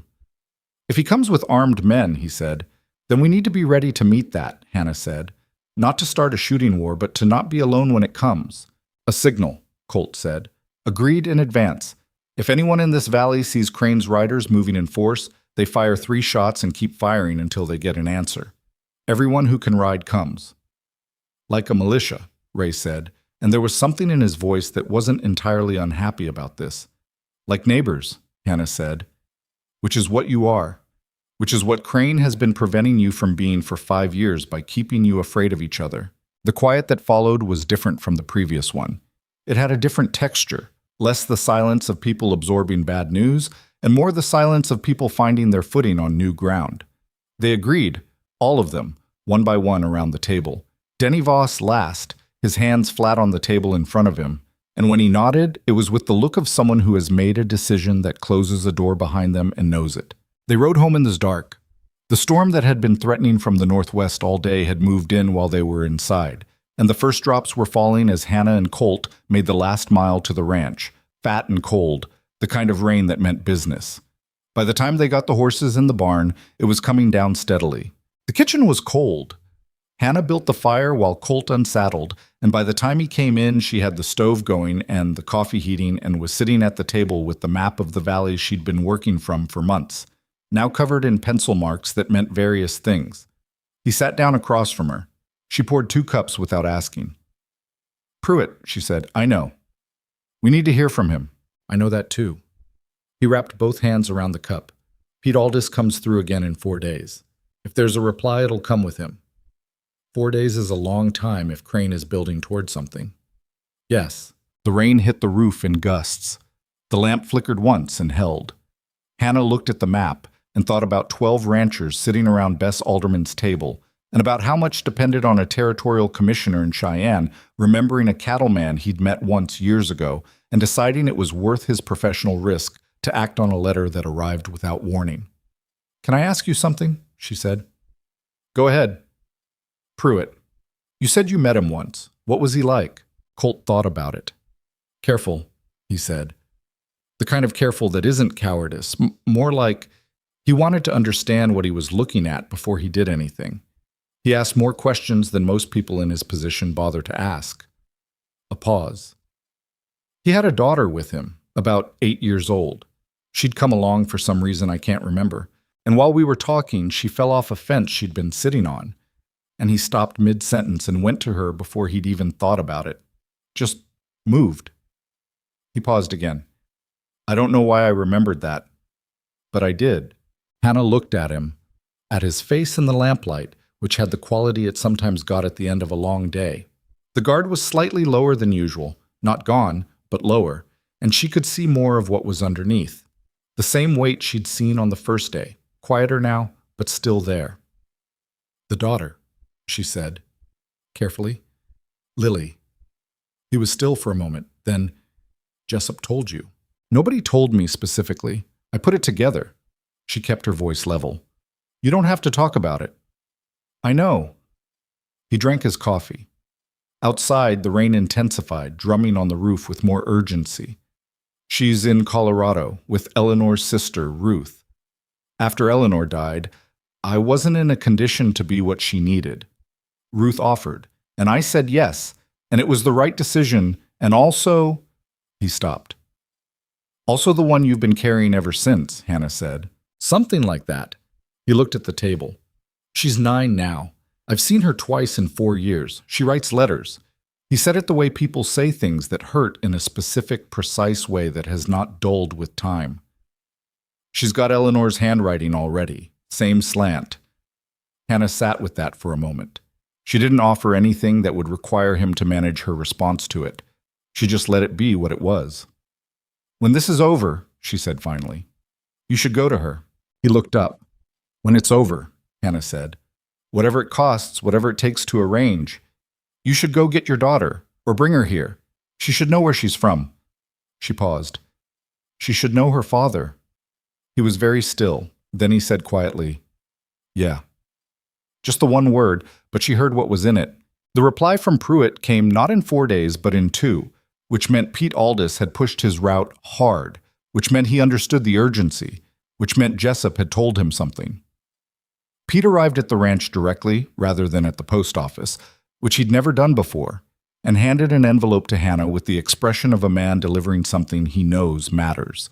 She opened it at the kitchen table with Colt standing beside her. Walter Pruitt wrote the way Hannah suspected he thought, carefully, without excess.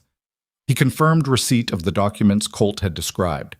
He confirmed that the information was consistent with other complaints his office had received regarding Blackridge land and cattle that had not previously had sufficient supporting evidence to act on. He was sending a territorial investigator to Ridley Creek with authority to take sworn depositions and secure physical evidence. The investigator's name was James Carey. He would arrive within 10 days. At the bottom, in smaller writing that had a slightly different quality than the rest of the letter, less official, more direct. "I remember you, Maddox. I remember you were straight with me. That matters here. Get your people ready and keep your heads down until Carey arrives. Don't let Crane know what's coming if you can manage it." Hannah read this twice and then set the letter down. 10 days, she said. 10 days, Colt said. They looked at each other. 10 days was a long time. 10 days was also the first real hope she'd held in months, solid enough to touch. "We tell Bess," she said. "Nobody else. The fewer people who know, the less chance it gets back to Crane." He nodded. They did not get 10 days. They got 4. On a Sunday afternoon, with a sky that had cleared briefly after 3 days of intermittent rain and then was darkening again to the northwest, with the particular greenish gray that meant something serious, Hannah was in the pasture checking on the cattle when she heard the first shot. 3 shots? Then 3 more. From the direction of the Harper place. She was running for the barn before the echo died. Colt was already there, saddling his horse with the fast, economical movements of someone who had been listening for exactly this. He'd heard it too. He said nothing, and she said nothing, and they were both mounted inside of 3 minutes and moving. The shots kept coming from 2 more directions as they rode. The Peterson place, and from somewhere near Bess's, and then an answering series from Ray Sullivan's that meant he was already moving. The signal system they'd agreed on in Bess's kitchen was working, which was the only thing that was going the way it was supposed to. The Harper place was 4 miles east. They covered it in less than 20 minutes, pushing the horses hard on ground that was still soft from the rain.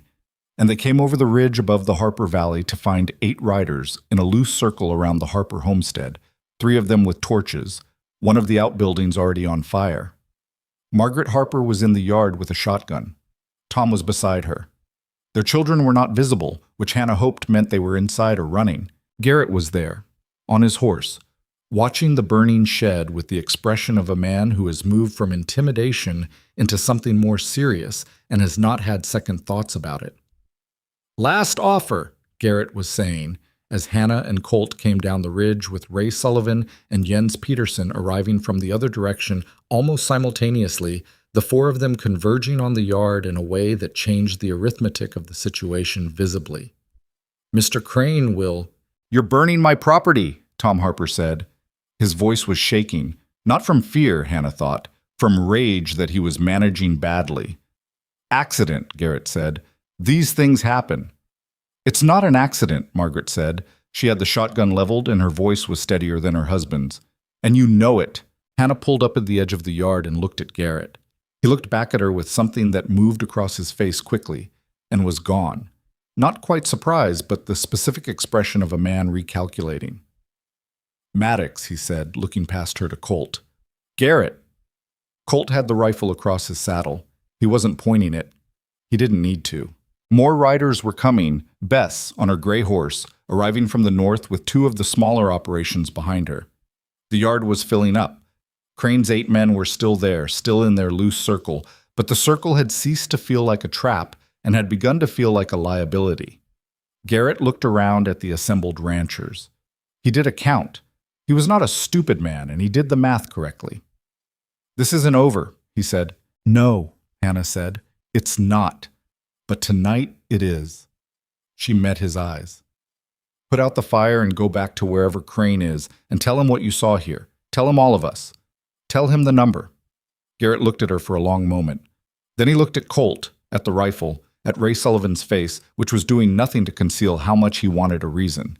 He looked at Margaret Harper's shotgun, which had not moved. He said something to the man beside him, too low to hear. The man dismounted and went to the burning shed and started working against the fire with a grain sack, which was inadequate and both of them knew it. But the gesture was what mattered. It was Garrett deciding that this particular night was not the night. They left. All 8 of them, riding north at a pace that wasn't quite fast enough to look like flight, but wasn't casual either. The shed burned down to its frame. The ranchers formed a bucket line from the trough and kept the fire from spreading to the house. And by the time they were done, the evening had gone fully dark, and everyone was wet and smoke-smelled and tired in the particular depleted way that comes after sustained fear. Tom Harper sat down on the porch steps and put his head in his hands. Margaret stood beside him with her hand on his shoulder and said nothing, which was what the moment needed. Hannah found Bess near the trough, rinsing her hands. "He knows we're organized now," Bess said quietly. "Yes." "He'll move harder." "Yes." Hannah looked at the ruined shed. "We have to get the originals to carry the moment he arrives. Not wait. The moment. Before Crane has another chance to escalate." 6 days, Bess said. "Roughly." Bess was quiet for a moment, then, You know he won't wait 6 days. I know. The next 2 days proved Bess right. A fence line on the Peterson place was cut overnight, and 20 head of cattle ran out onto the main road. No one was hurt, but the cattle took 2 days to round up fully, and one was never found. A water gate on the creek's main diversion point was jammed shut in a way that took an engineer's deliberateness. It had been wedged from the inside, which meant someone had waded the creek to do it, which meant someone had been willing to be cold and wet and methodical about causing harm. And Denny Voss disappeared. Not violently, as far as anyone could determine. His wagon was found on the road between Crane's headquarters and town. Horses still hitched and calm, no sign of struggle. But Voss was not in the wagon, and he was not in town. And he was not at his rented room at the boarding house on 3rd Street. And his landlady said his belongings were still there.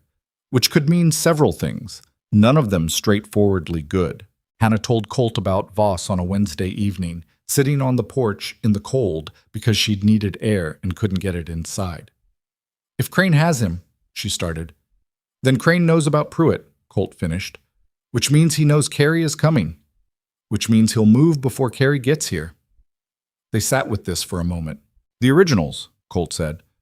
They need to move. Southridge is... He stopped. If he knows, he'll be looking for where we cached them. He knows this property. Where else? He thought.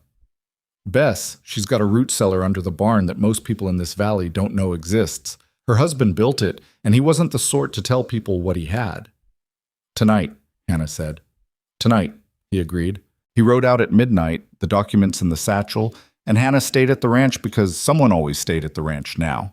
They'd learned from the Harper situation that Crane's men worked by isolating properties, and the Maddox place was never going to be unoccupied overnight again, not until this was finished. She didn't sleep. She sat in the kitchen with the lamp low and listened to the weather, which had been building all day again from the northwest, and thought about 6 days and what might happen in them, and about Denny Voss's wagon on the empty road, and about a territorial investigator riding toward a valley that was running out of time. Colt came back at 3 and said it was done, and she put him to bed because he'd been up since 4 the previous morning, and she was going to be up anyway. James Carey arrived in Ridley Creek not in 6 days, but in 4, which was either because Pruitt had pushed him, or because Carey was the kind of man who moved on his own initiative.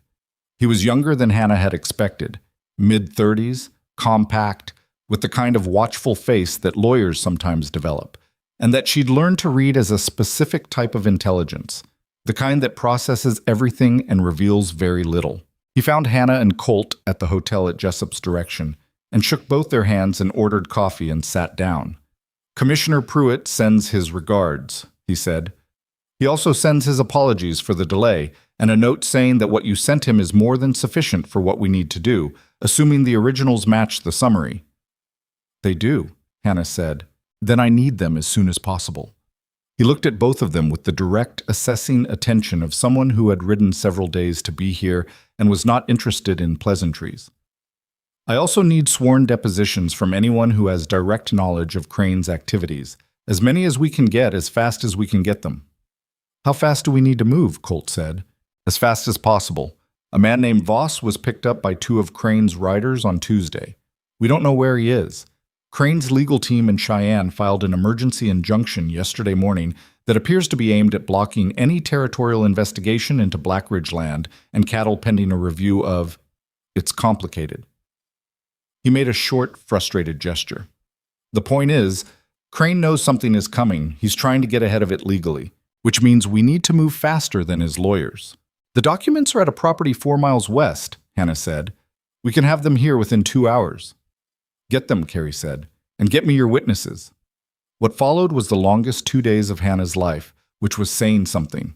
She and Bess organized the depositions, moving from ranch to ranch with Carey in tow, and each rancher who had a story to tell told it, while Carey or his accompanying clerk wrote it down and then read it back and then had it signed. Tom Harper's account of the water cutoff that had killed his winter pasture 3 years ago. Bess Alderman's documentation of 3 incidents of fence cutting and 1 of cattle poisoning that she'd reported to the county registrar and received no response to. Ray Sullivan's account of the coerced sale of his brother's east pasture, which his brother had told him in detail before leaving the territory, and which Ray told now with the flat, barely controlled fury of a man testifying on behalf of someone who couldn't do it himself. Jens Petersen's account of the jammed Watergate, all of it written down, signed, dated, witnessed. A structure of evidence built brick by brick over those 2 days while the weather continued to gather in the northwest, and Crane's men were visible on the valley road every time Hannah looked up. The confrontation, when it came at night. She had known it would. Men like Crane did not move in daylight when the light could be witnessed.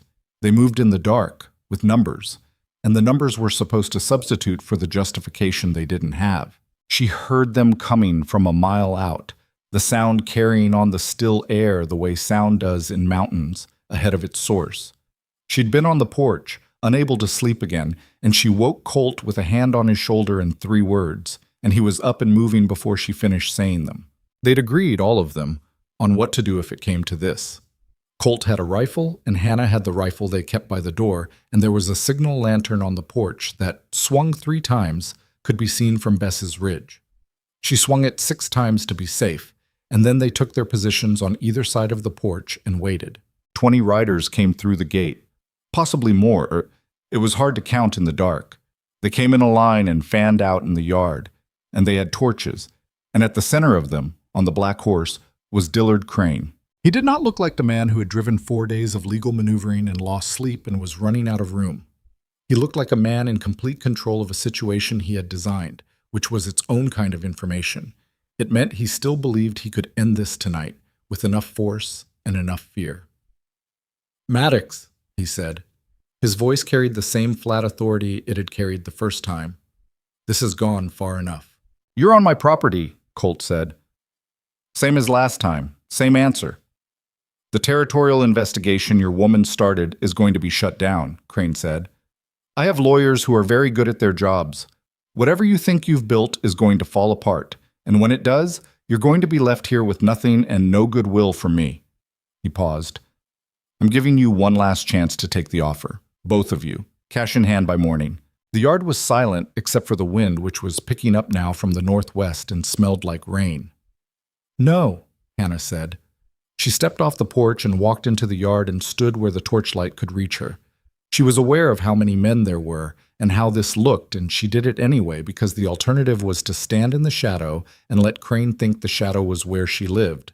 "Mr. Crane," she said, "there are sworn depositions in James Carey's possession right now detailing 5 years of fraud, water theft, coerced sales, and intimidation. The originals of the documents taken from your records are in the custody of a territorial officer. You can burn this ranch down, and it will not touch a single piece of what we've given to Cheyenne." She held his gaze. "And if you burn this ranch down, you add arson to the list of charges that are already substantial enough to end your operation in this territory permanently." Crane looked at her. In the torchlight, his face was ruddy and very still, and she could see him doing the calculation she'd been hoping he would do. The specific arithmetic of a powerful man confronting the limit of his power. "You don't know what you've started," he said. But something in his voice had changed. A fraction. The certainty that had been there before was not entirely there anymore. "I know exactly what I started," Hannah said. "The question is whether you're going to make it worse for yourself tonight." The wind gusted. Torches wavered. From the ridge behind the house, a lantern signal. Bess coming. And from the east road, the sound of more horses, which would be the Petersons and Ray Sullivan and whoever else had seen the signal or heard the riders. Crane heard it too. He turned his horse slightly, reading the approaches, and she watched him count again and arrive at a different number than he'd started with.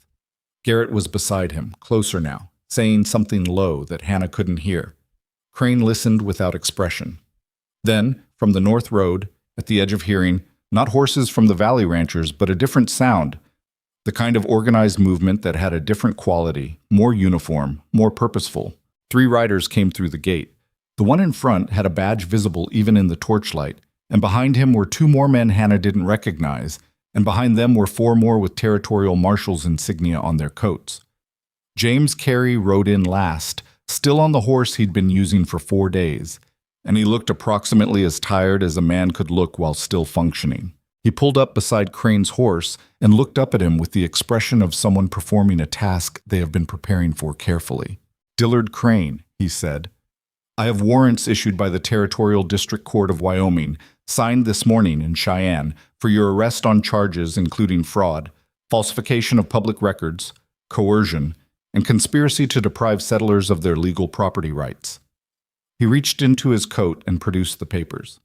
"I'd ask you to come down from that horse."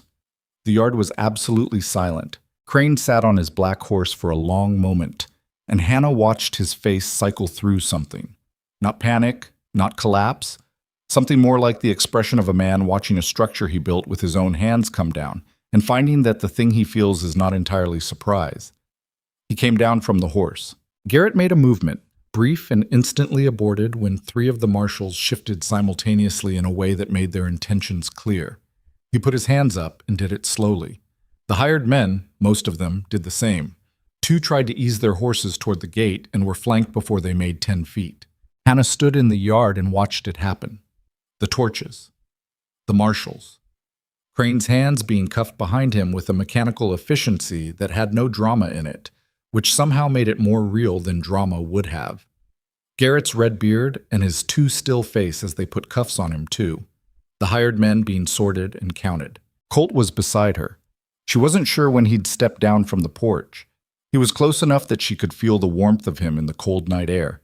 And she was aware of the rifle in his hands and the fact that he hadn't needed it and what that meant. The rain started.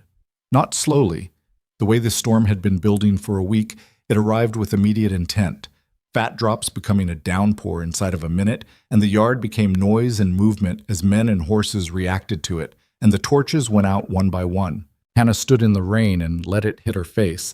She was soaked within a minute, and she didn't move because the rain felt, right now, like the only honest thing in the yard.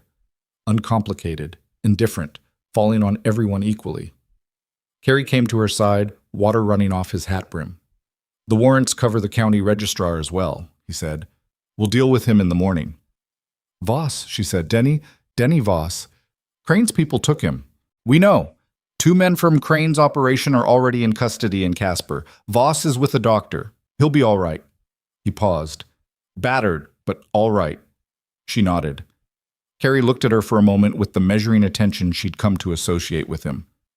"You built this well," he said, "under difficult conditions.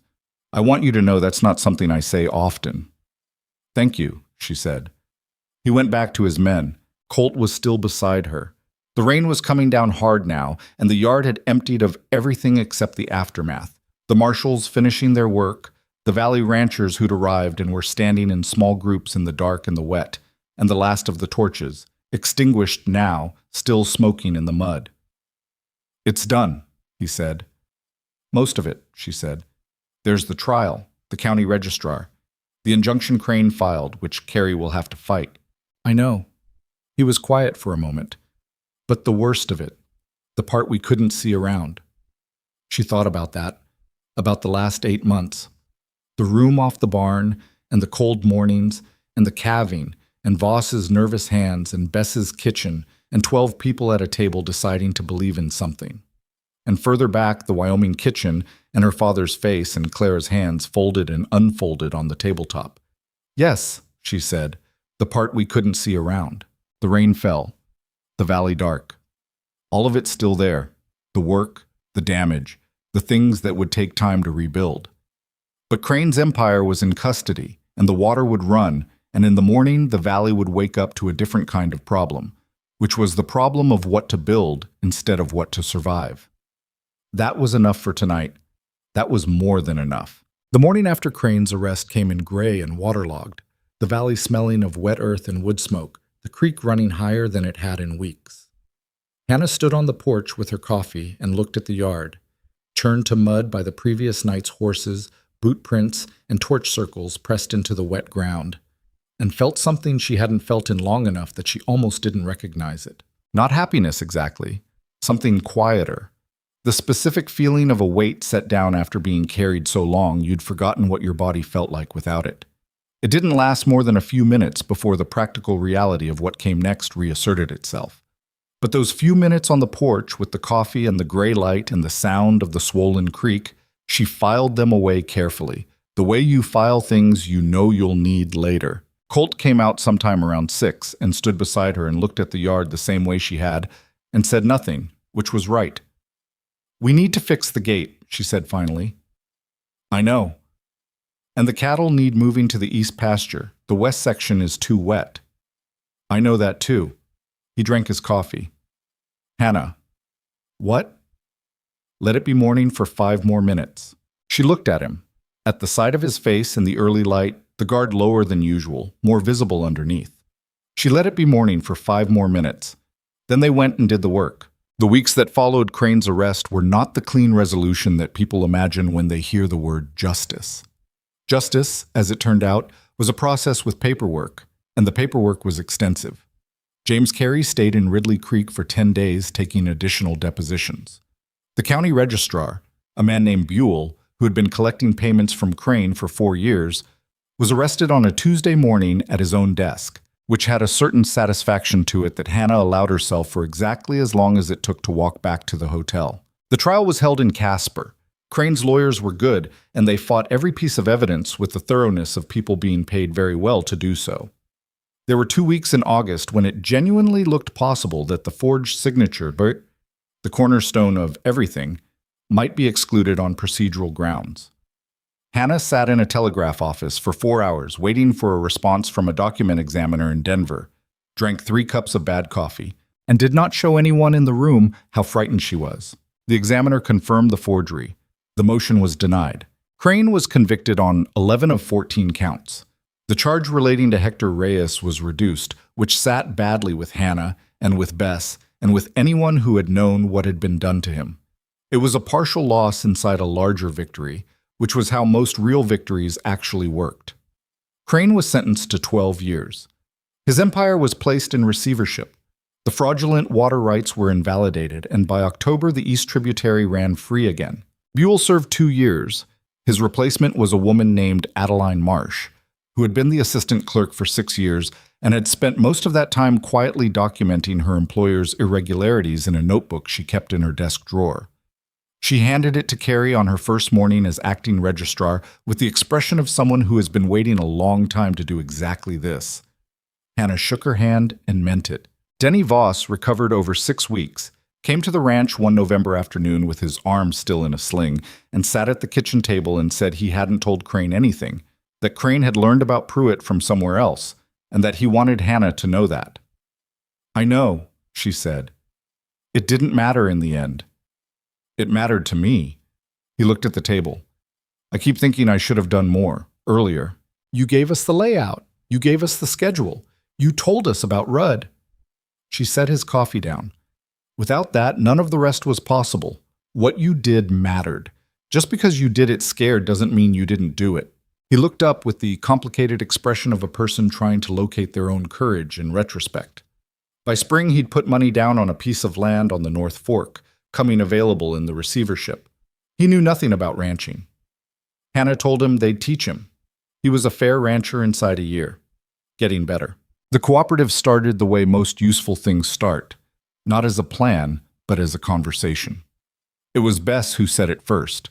At her kitchen table in November, 5 of them gathered to discuss what the Valley's independent ranchers were going to do with the land coming available as Blackridge's holdings dissolved.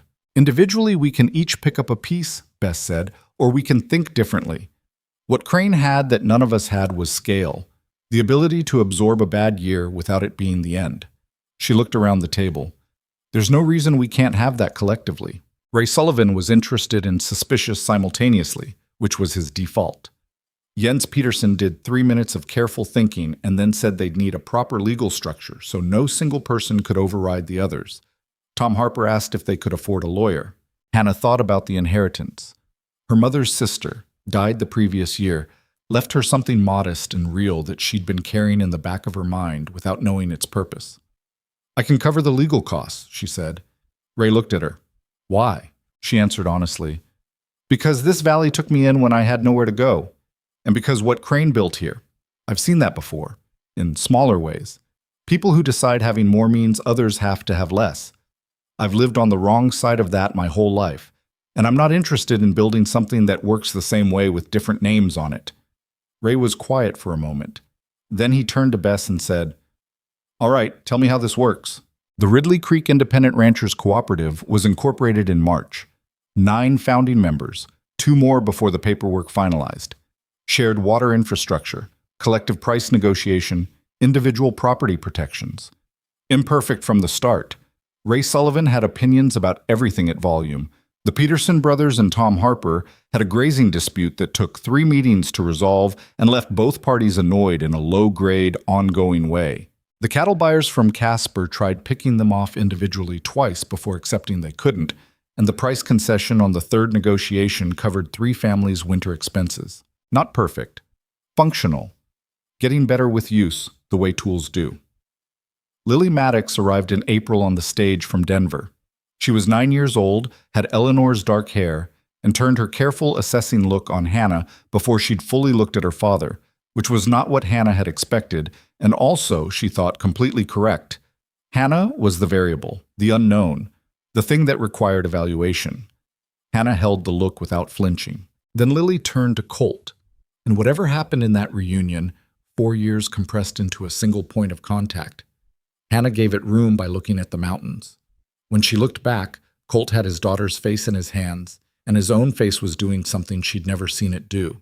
The guard was not just lower, it was gone entirely. What was underneath was simple and human and had clearly been there all along, waiting. She picked up Lily's bag and carried it to the wagon and let them have the moment. The first weeks were not smooth. Lily was perceptive in the specific way of children who have grown up around adults, and she deployed her politeness like a tool, which meant Hannah was never entirely sure whether it was genuine or strategic. One morning, while Colt was out on the fence line, Lily looked up from her drawing and said, "Did you marry my father because you wanted to or because you had to?" Hannah sat down. Both. In the beginning it was practical, but it didn't stay that way. When did it change? I'm not entirely sure. That's an honest answer. She looked at the girl. What I can tell you is that I don't do things I don't mean. If I'm here, it's because I want to be. Lily considered this. You're not beautiful like my mother was. I know. But you look like someone who knows what they're doing. She went back to her drawing. Hannah sat at the table for a moment and felt something warm move through her that she didn't try to name. Lily stayed. Nobody formally decided it. The summer passed, and she was learning to ride and had a friendship with the Harper girl, and the idea of leaving had simply become less present than the idea of staying. Ruth came to visit in August, and she and Hannah talked about Eleanor honestly, the way you talk about someone when the loss has become part of the landscape rather than the whole of it. The night before Ruth left, Hannah said to Colt on the porch, "You did the right thing," letting Lily go to Ruth after. "I know it doesn't feel that way. It felt necessary," he said. "Not right. Sometimes those are the same thing." She paused. "She calls me Hannah, not anything else." I noticed. "That's correct. That's what I am. Not her mother. But I'm here and staying, and she knows it. That might be enough." She thought about it. "I think it's enough." He reached over and took her hand in the dark, which was not the kind of thing he did spontaneously, and she looked at their hands for a moment before she looked at him. "I want to say something," he said. "All right. When you showed up at my gate, I was running this place on habit more than anything, just going through it, because stopping seemed worse." He paused, choosing the words carefully. "You made this feel like somewhere worth being again. I want you to know that." She sat with it. She was not good at receiving things. The years of being in a place where tenderness wasn't offered had made acceptance awkward. Her instinct was to deflect. She resisted it. "Thank you," she said. Just that. His hand was warm. The valley below was dark and full of its own nighttime life. It was hers. It was his. It was Lily's and Bess's and the Harpers and Ray Sullivan's loud, necessary presence in every room. It was Denny Voss learning fence lines and getting them wrong the first time. It was Adeline Marsh's notebook and Carrie's tired face and Walter Pruitt, who remembered a cattleman he'd met once and decided that meant something. Built from imperfect materials by imperfect people making decisions in the dark without a full view of what came next. 3 years on, the valley had changed in visible and invisible ways. The cooperative was negotiating directly with buyers in Denver. The Harpers had gotten their sick child to a doctor 3 times, and the child was well, which was the simplest and most important fact of those years. Bess Alderman had become the cooperative's institutional memory, the person who remembered why decisions had been made and what had happened when they hadn't. She and Hannah had breakfast on the first Thursday of every month and talked about things that mattered and things that didn't. And it was the kind of friendship that doesn't require maintenance because it was built on something solid enough to hold between visits. One evening, Lily, 12 now, her face arrived at something distinctly its own, said out of apparent nowhere, "Ruth says you saved the valley. Ruth is generous. She doesn't say things she doesn't mean. A lot of people saved the valley. I was one of them. But you started it." Hannah thought about the Wyoming kitchen and the $31 and the road going west. About all the things that had to happen in sequence, all the people who had to be who they were at the moment she needed them to be that way. About how much of what looked like her story was also everyone else's, braided in. "Maybe," she said, "but starting isn't the same as carrying. The carrying is what matters, and a lot of people carried it." Lily put this in the category of things she would keep thinking about, which with her amounted to acceptance. There was a letter to write. Clara had reached out 2 months ago, first contact in over a year, cautious and trailing off at the end into a dash that contained several things she hadn't known how to finish saying. Silas Holt had died in the winter. Things were different now.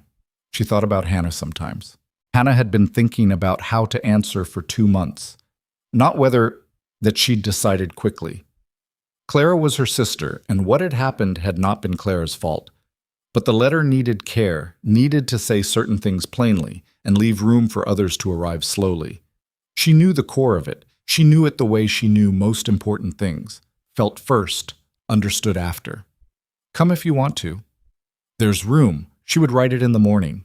The evening came in slow and golden, light going sideways across the pasture. Colt came in from the south pasture, dirty and tired, and told her about a fence post and a limping calf. Lily argued with him about whether the calf was serious, a disagreement they'd had in various forms for years, and neither of them wanted to stop having. Hannah ate her supper and listened, and said occasional things and let it be what it was. After Lily went to bed, she and Colt sat on the porch in the last warmth, and the valley lay below doing what it did, persisting, going about the business of being itself. She thought about the woman who had walked out of a Wyoming kitchen and ridden west into uncertainty and hard labor, and found not what she'd been looking for, because she hadn't known what she was looking for. Something better than that, something real. She had not fixed herself. Still too blunt, still impatient with pretense, still most comfortable with work when emotion became unmanageable. Still waking before dawn out of habit. Still carrying the scar tissue of a childhood spent being told she was the wrong kind of woman. But she was here. And the valley was here. And tomorrow there was a letter to write and fence to check, and a cooperative meeting on Thursday that would involve Ray Sullivan having opinions at length, and all of it, every unglamorous, imperfect, necessary piece, was hers. The frontier didn't ask for perfect people. It asked for people who kept going. People who made decisions in the dark and built something out of what remained. People who understood that survival wasn't the end of the story, just the beginning of the harder part, which was figuring out what to do with the life you'd fought to keep. Hannah had fought to keep it, and she had kept it. Not perfect, not clean, not the life anyone would have written for the unwanted daughter from a struggling Wyoming homestead. Hers.